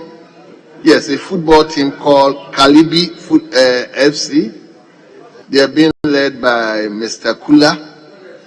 And the constituency, honorable, yes, the Fiamma Busie Issa from the Upper West region. Yes. Yes. So, Dr. Sankari, your team. So, you are welcome. Very well. Thank you so much for coming. Yes. Honorable members, I'm suspending the House. Yes, leader. Mr. Speaker, I can recognize that you want to suspend the House. Mr. Speaker, I want to bring to your attention that there should be no reason why we shouldn't come back within an hour. And today we cannot stay for a bit too long. Sometimes we stay till midnight, but today, Mr. Speaker, we can't. So if we are suspending for 30 minutes, let it be 30 minutes. If we are suspending for 1 hour, let it be 1 hour. But we should ensure that within 2 hours when we come back, we can finish the business for the day and rise. The Speaker, it's important we do so because we recognize that we are in the holy month of Ramadan. Some of our colleagues are fasting, and they are supposed to break their fast by 6 o'clock. So we are ready. If the majority members are ready, let them come here for us to finish the business for the day. We want to work now. Let them bring the business for the day, and then we can conclude. The Speaker, this attitude of going on, coming back, we should come back early. Thank you, sir. We are suspending for 1 hour. Yes, leader. Yes. Speaker, like you rightly said, we are suspending for 1 hour. And definitely it will be 1 hour. So we will resume. And when we are done with government business, we will definitely finish. But the minority leader should know that government business is led by this side, not that side. Thank you, Mr. Speaker. Very well. That is right. Government business is led by this side and not this side. So, honorable members, thank you once again. The House is duly suspended for 1 hour.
Honorable members, let me welcome you back from the suspension. I'm told the suspension was to be for 1 hour. It's taking longer than that. I understand why, because there were a few discussions behind the scene, the usual channels of communication. But I think it's right and proper for me to thank all of you for holding on the fort in my absence. I had to lead a delegation to attend a conference on behalf of the Parliament of Ghana, and in fact, Ghana, a very, very important conference, a global council for political renewal. Global Council for Political Renewal. I had key members, including the former Majority Leader, Honorable Oseche Mensah-Bonsu, to ably support me at the conference. I just arrived this afternoon, and since today is the last day of the sitting of the House for this meeting, I rushed to come to support you and well. I've been giving a lot of brief by leadership and my able second Deputy Speaker, who I'm extremely grateful to for holding on the fort. I know the first Deputy Speaker was very, very busy chairing the Appointments Committee public hearing. And after that, he had to rush to represent us at the Pan-African Parliament. So, Honorable Second Deputy Speaker, kudos. Well done and congratulations.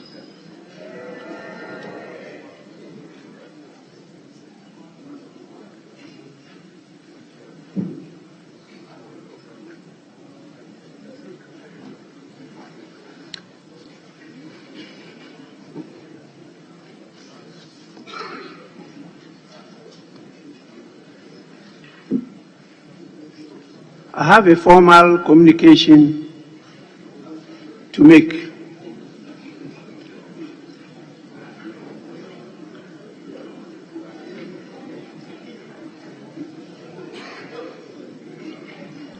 And I want for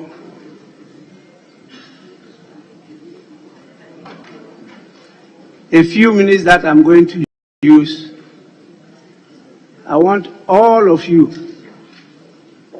to lend me your ears.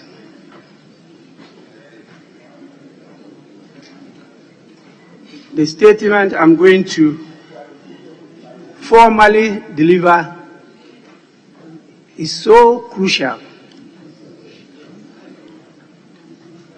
to the existence of not just the institution of Parliament, but of democracy in this country. And so I want to plead with all of you to pay attention.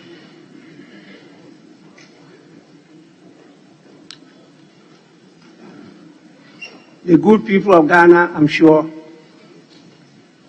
will pay attention.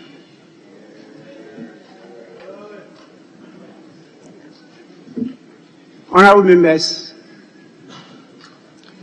I address you today amid circumstances that profoundly challenge the core principles of our constitutional democracy. At the outset, I must express my profound regret concerning the conduct displayed by the President following Parliament's successful unanimous passage of the Human Sexual Rights and Family Values Bill 2024.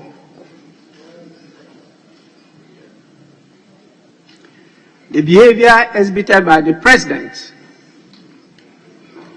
in refusing to accept the transmission of this bill not only deviates from established democratic practices, but also undermines the spirit of cooperative governance and mutual respect for the arms of government.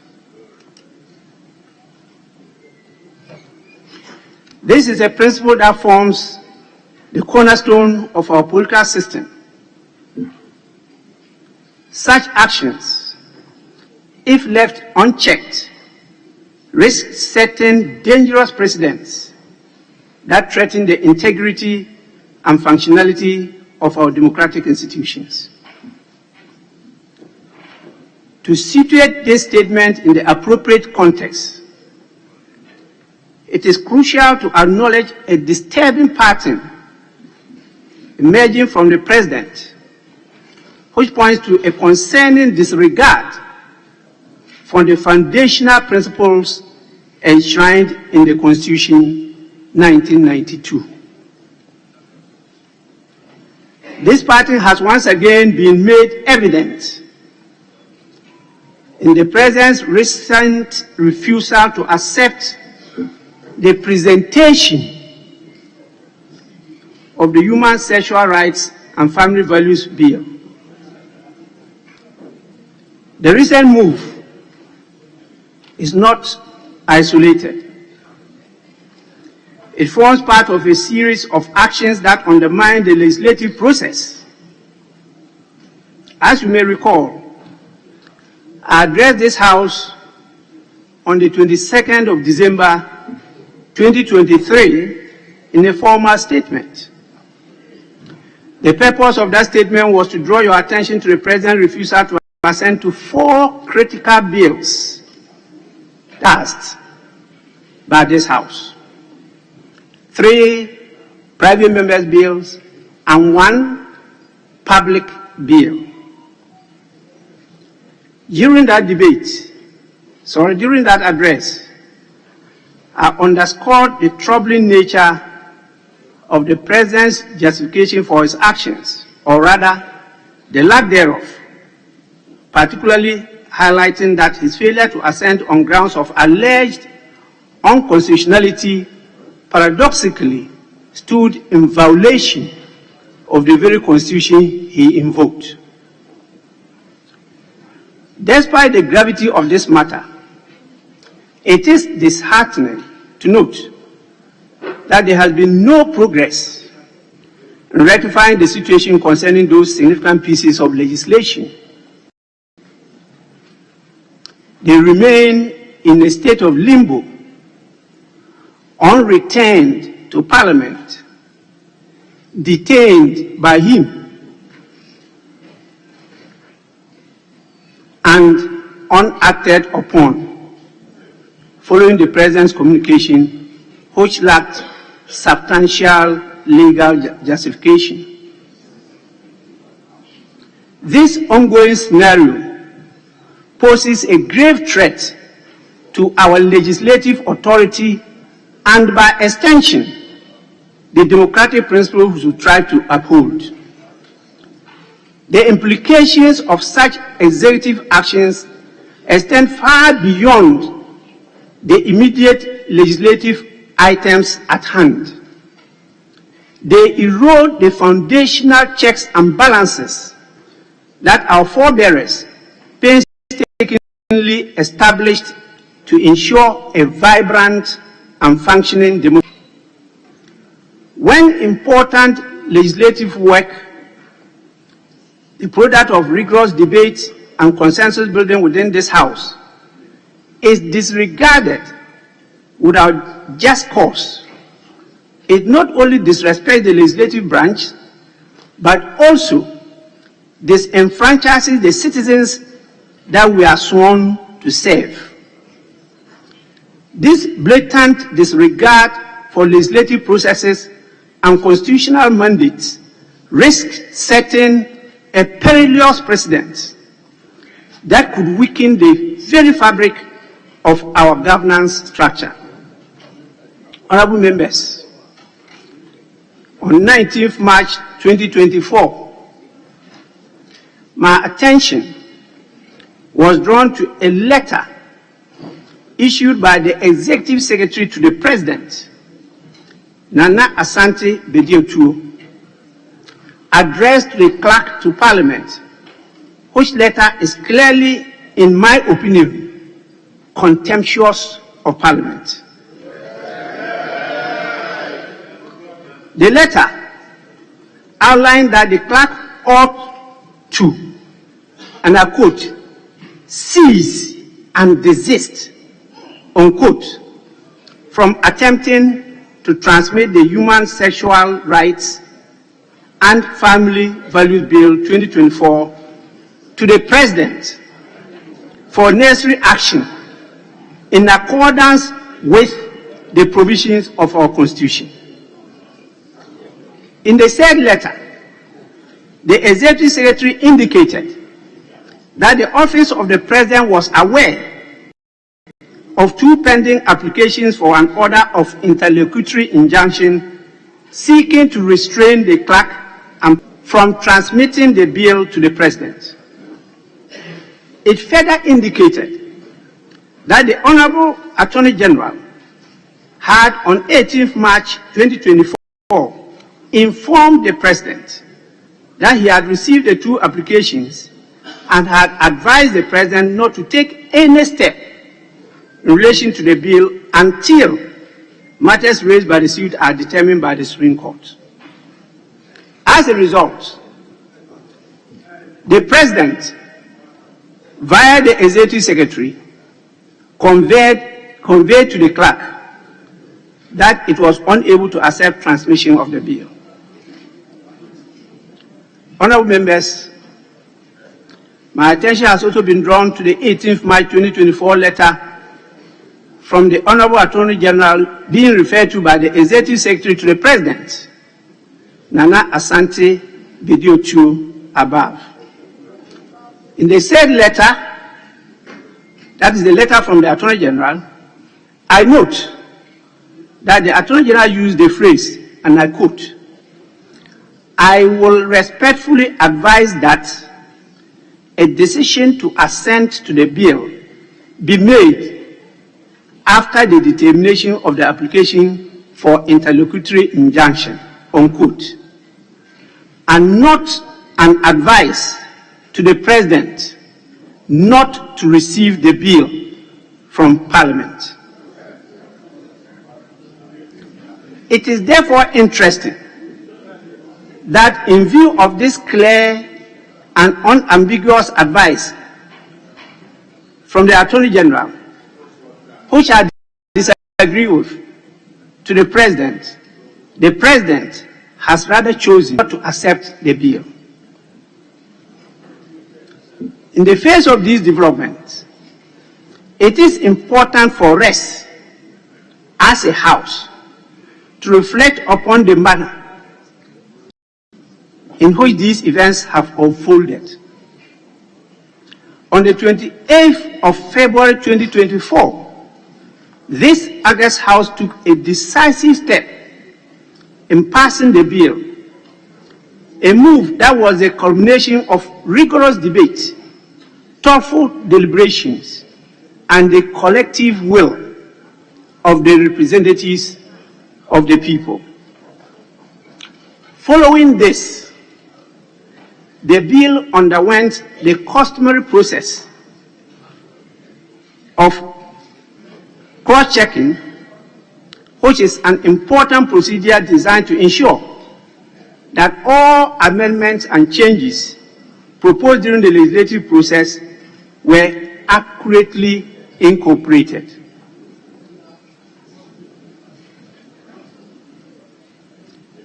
After the successful processes were done with, the Clerk to Parliament, fulfilling his duties as the procedural intermediary between the legislative and executive branches, endeavored to send the bill to the President in accordance with Section 5 of the Interpretation Act 2009, Act 792. This action, steeped in established parliamentary practice and procedure, signifies the final step in the legislative process, enabling the President to review and, if in agreement to the bill, thereby enacting it into law in accordance with Article 1067 of the Constitution. The refusal to accept the bill for transmission did not occur in isolation, but persisted across multiple attempts, with the third attempt to transmit the bill forming the basis of the letter I have previously alluded to. So 3 occasions to serve the bill. In fact, the Constitution used the word present the bill to the President, failed. Notably, the President's refusal to accept the transmission of the bill has not been formally communicated to this House through the established channels of official correspondence from the President to this House. The absence of an official communication to the House regarding the President's refusal is troubling. Yet, it does not diminish the gravity of the situation, nor our responsibility to address it. No communication from the President to the House is through the Speaker. Nothing like that has been done. The contents of the letter, albeit not formally presented to us, have come to our attention, compelling us to confront the issues it raises. It is a matter of great concern that the executive branch has chosen to disregard the established constitutional structures, constructive dialogue and collaboration between the branches of government. In light of these circumstances, it is incumbent on this House to stand united in its response to this affront to the legislative authority vested in Parliament by the Constitution and the people we serve. We must articulate a collective voice that unequivocally condemns the disregard for our constitutional structures and reaffirms our commitment to uphold the rule of law.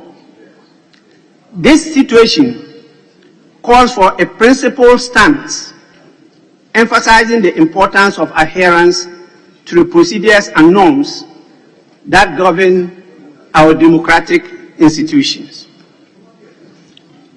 Honorable members, I want to make some comments on the legal framework for action to be taken after a bill has been passed.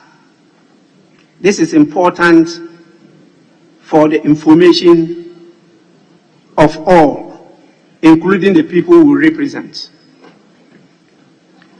Article 106, Clause 7 of the Constitution provides, and I quote, "Where a bill passed by Parliament is presented to the President for assent, he shall signify within 7 days after the presentation to the Speaker that he assents to the bill or that he refuses to assent to the bill, unless the bill has been referred by the President to the Council of State under Article 90 of this Constitution. Section 5 of the Interpretation Act 2009, Act 792 provides 2. As soon as a bill is passed by Parliament, the text of the bill as passed shall be sent by the Clerk of Parliament to the government printer, who shall print 4 copies of the bill on vellum paper or on paper of enduring quality and send the copies to the clerk. 4. On receiving the copies, the clerk shall carefully compare them with the text of the bill as passed, and if the clerk finds the copies to be correct, shall sign on each copy a statement in the form set out in the first schedule, and shall send the copies so authenticated to the President for the assent. 5. Where the bill was passed in accordance with the relevant provisions of Article 108 of the Constitution, the clerk shall, before causing the copies to be presented to the President, submit them to the Speaker, who, if satisfied that the bill was passed in accordance with the Constitution, shall sign on each copy a certificate in the form set out in the first schedule. 6. After the assent, the clerk shall enter on the copy's appropriate number of the Act, unquote. The combined effect of these provisions read together is that after a bill is passed by Parliament, it undergoes a meticulous process designed to ensure its conformity with the nation's legal and constitutional standards before it can become law. Initially, the passed bill is sent to the government printer, who is responsible for printing 4 copies on high-quality, durable paper. Following this, the Clerk to Parliament conducts a thorough verification of these printed copies against the original bill and the amendments to ensure the accuracy.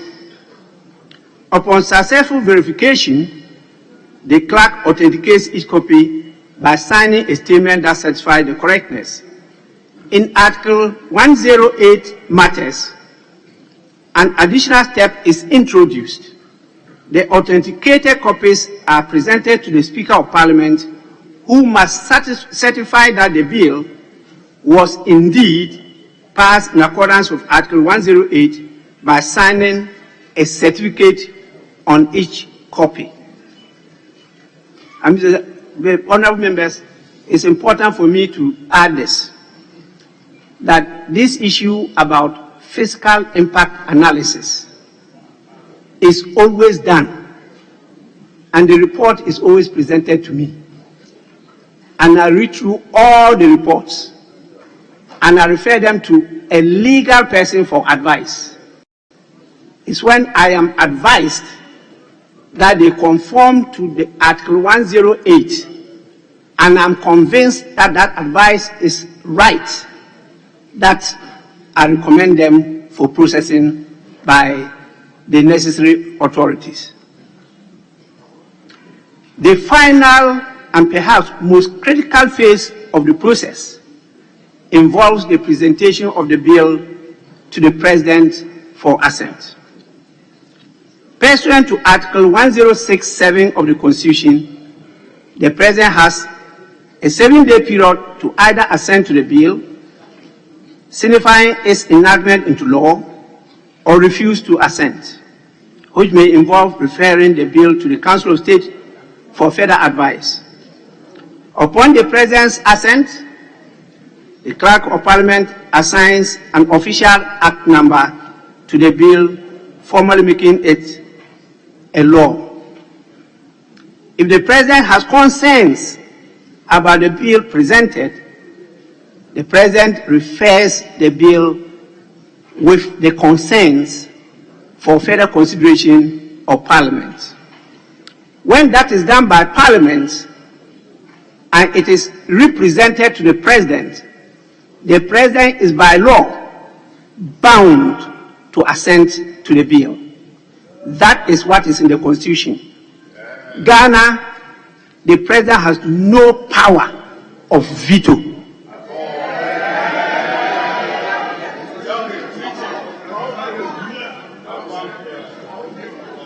Honorable members, I now make comments on the injunction applications and their effect on the law-making process. Honorable members, this House has been duly served with 2 injunction applications in respect of the bill.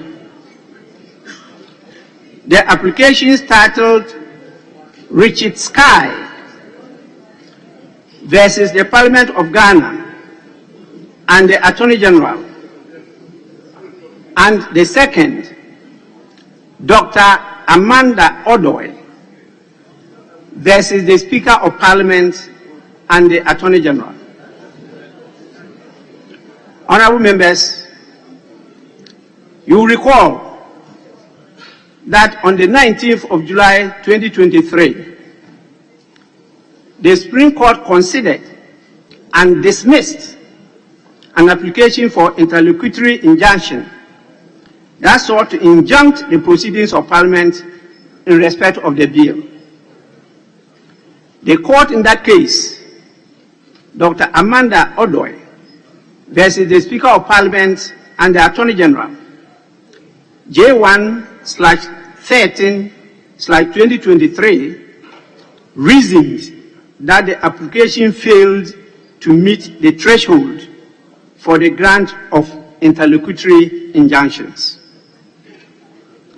The Executive Secretary to the President noted in his letter that, and I quote, "It is settled law that during the pendency of an interlocutory injunction application, the status quo ante ought to be preserved and no action be taken that will result in prejudicing the injunctive relief sought and undermining the authority of the court," unquote. Honorable members, an injunction is a judicial order that restrains a person from beginning or continuing an action that threatens or breaches the legal right of another, or that compels a person to carry out a certain act, such as correcting a wrongful state of affairs. In the context of our law, interlocutory injunctions serve as an important tool for maintaining the status quo pending the resolution of a legal dispute, ensuring that the parties involved do not engage in actions that could cause irreparable harm or fundamentally alter the situation before the court as an opportunity to decide the case. I won't want to go into the law on injunctions because these 2 cases are sub judice. But it's important I say a few things. The act of transmission of a bill to the President merely represents the procedural progression of a bill within the structured framework established by the Constitution. it does not, in and of itself, guarantee the bill's enactment into law, as the President is accorded the authority, as clearly outlined in the Constitution, to either assent to the bill or refuse it under Articles 1067 and 1068. And he can refer to the Council of State for advice or refer it back to the House for reconsideration. Additionally, in the event that a bill is assented to by the President and becomes law, the Constitution provides a mechanism for judicial review.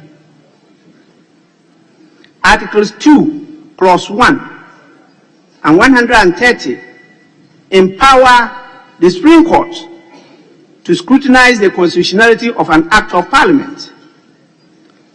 Should the court find that the law is unconstitutional, it possesses the authority to invalidate the act.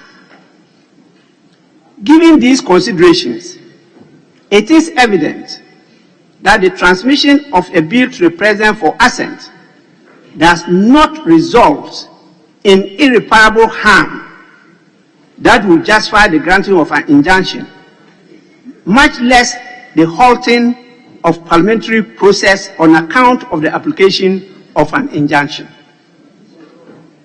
Generally, the Supreme Court has upheld the position of the law that the official acts by organs of the state and government departments are presumed to be regularly performed unless there is strong evidence in rebuttal.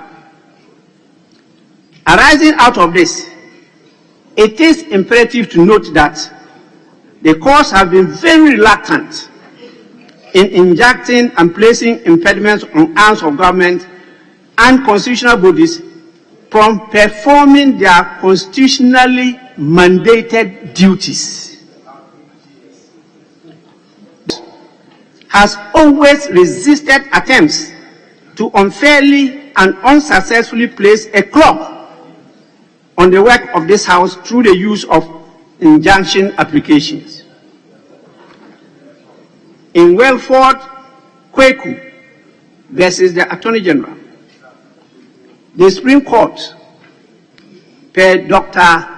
Datiba JAC, noted that, and I quote, where the relief sought relates, as here, to a public law matter, particular care must be taken not to halt action, presumptively for the public good, unless there are very cogent reasons to do so, and provided also that any subsequent notification of the impinged act or omission cannot restore the status quo.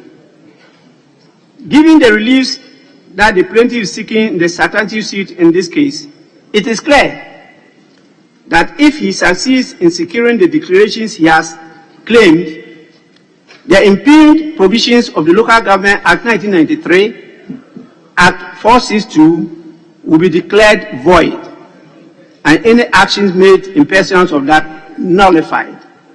Accordingly, no irreparable damage will have been caused the plaintiff during the period between the issue of the rent and the date of judgment, unquote.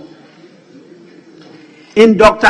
Amanda Odoi versus the Speaker of Parliament and the Attorney General, the court refused to grant the injunction application because no prima facie case had been made to restrain the work of Parliament, and further, the applicant was unable to prove irreparable damage should the work of Parliament continue in respect of the bill.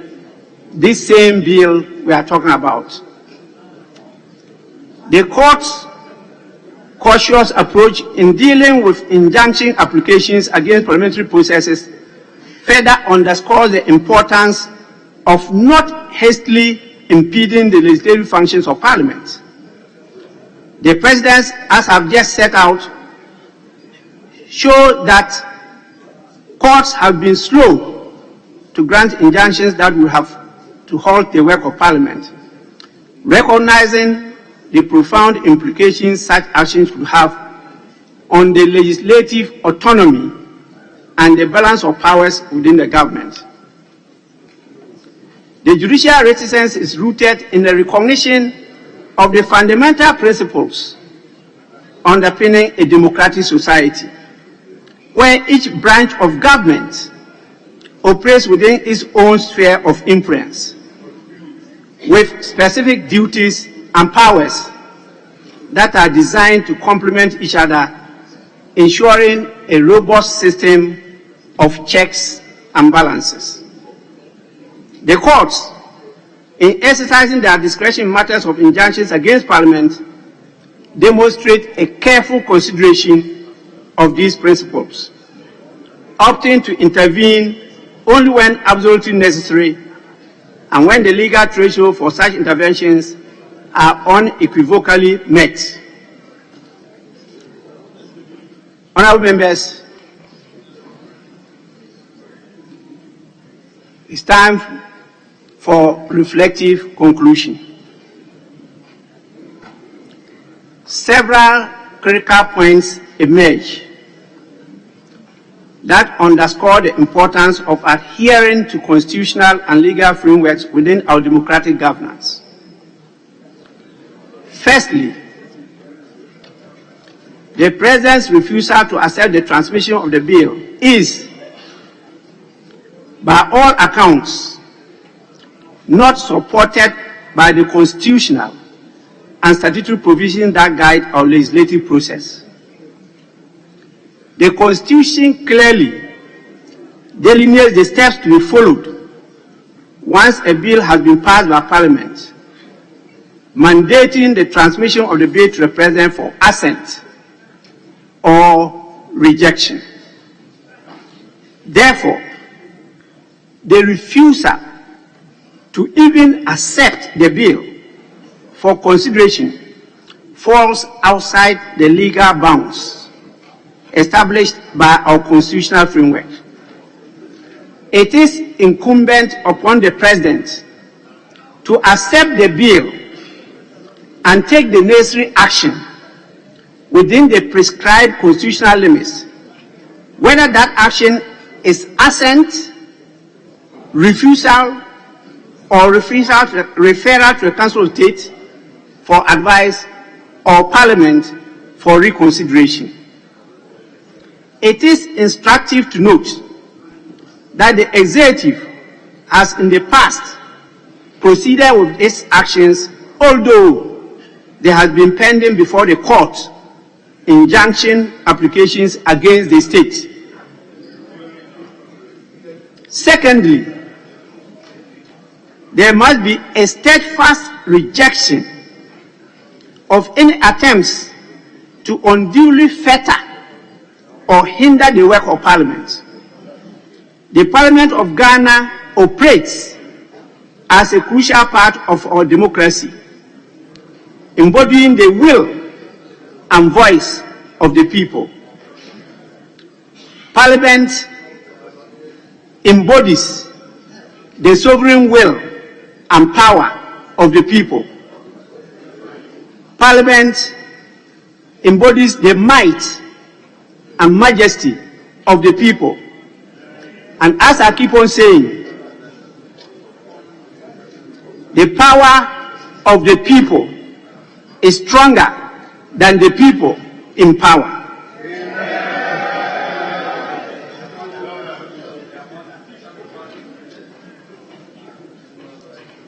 Any efforts to obstruct its work, Parliament's work, disrespects this fundamental institution and threatens the principles of governance by consent and representation. Thirdly, it is imperative to remain vigilant against certain dangerous precedents that could potentially undermine the foundation of our democracy. The rejection of a bill's transmission without constitutional basis introduces a precarious deviation from established democratic practices and norms.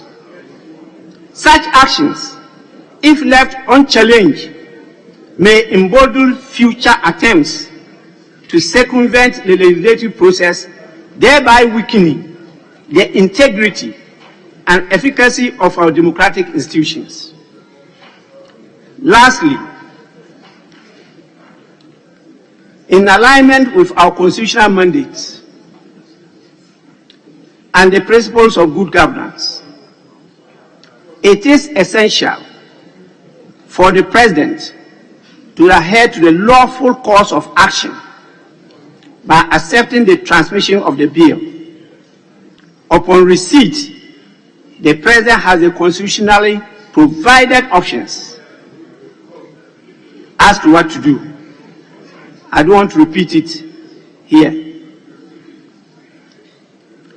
As we move forward, it is the collective responsibility of all branches of government, and indeed all citizens, to uphold the Constitution and ensure that our democratic processes are not only preserved but strengthened. The current impasse presents an opportunity for reflection and reaffirmation of our commitment to the principle of democracy, rule of law, and the unequivocal respect for the legislative process that forms the bedrock of our nation's governance. Honorable members, the Parliament of Ghana will comply with the existing legal frameworks and reject the attempts by the Executive Secretary of the President through his contemptuous letter to instruct the Clerk to Parliament, an officer of Parliament whose position is recognizably under the Constitution. We shall not cease and desist.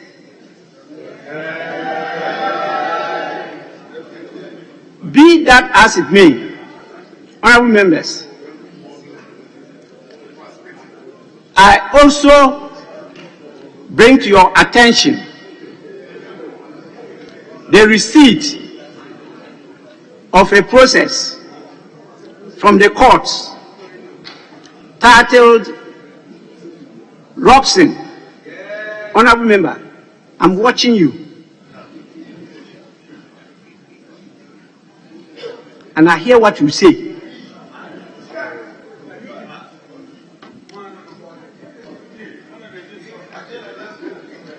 Be that as it may, honorable members, I also bring to your attention the receipt of a process from the courts titled Robson Nelson Eche K. Dafiamapo versus the Speaker of Parliament and the Attorney General, suit number J1/12/2024, which process was served on the 19th, that is yesterday, March 2024, and an injunction motion on notice seeking to restrain the Speaker from proceeding with the vetting and approval of the names of the persons submitted by His Excellency the President until the provisions of the Constitution are satisfied.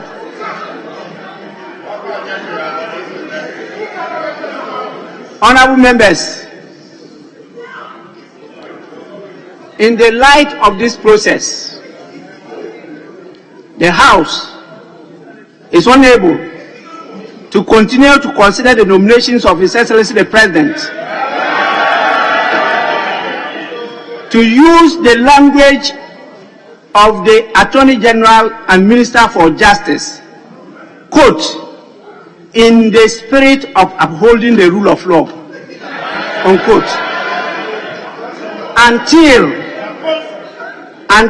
after the determination of the application for interlocutory injunction by the Supreme Court. Honorable members, this is the precedent that is being set by His Excellency the President for all Ghanaians to follow. So any matter that comes before Parliament, any Ghanaian can issue a writ and follow it with an application for injunction, and that is enough to injunct Parliament from proceeding with the consideration of the business in the House.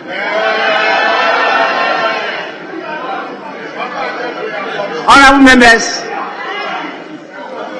I thank you all for your attention, and may God bless our homeland, Ghana.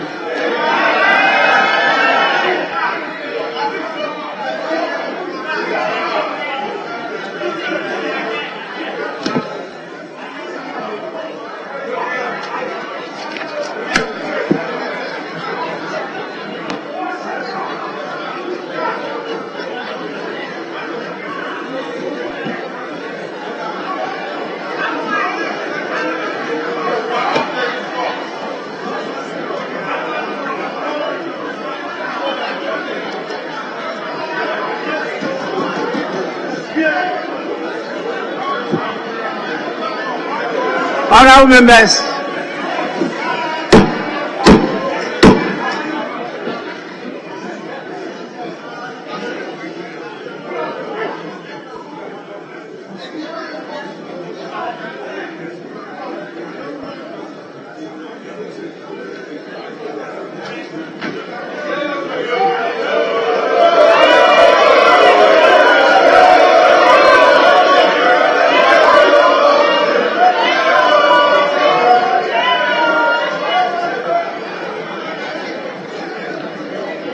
members, I now proceed to adjourn the House sine die. The House is accordingly adjourned.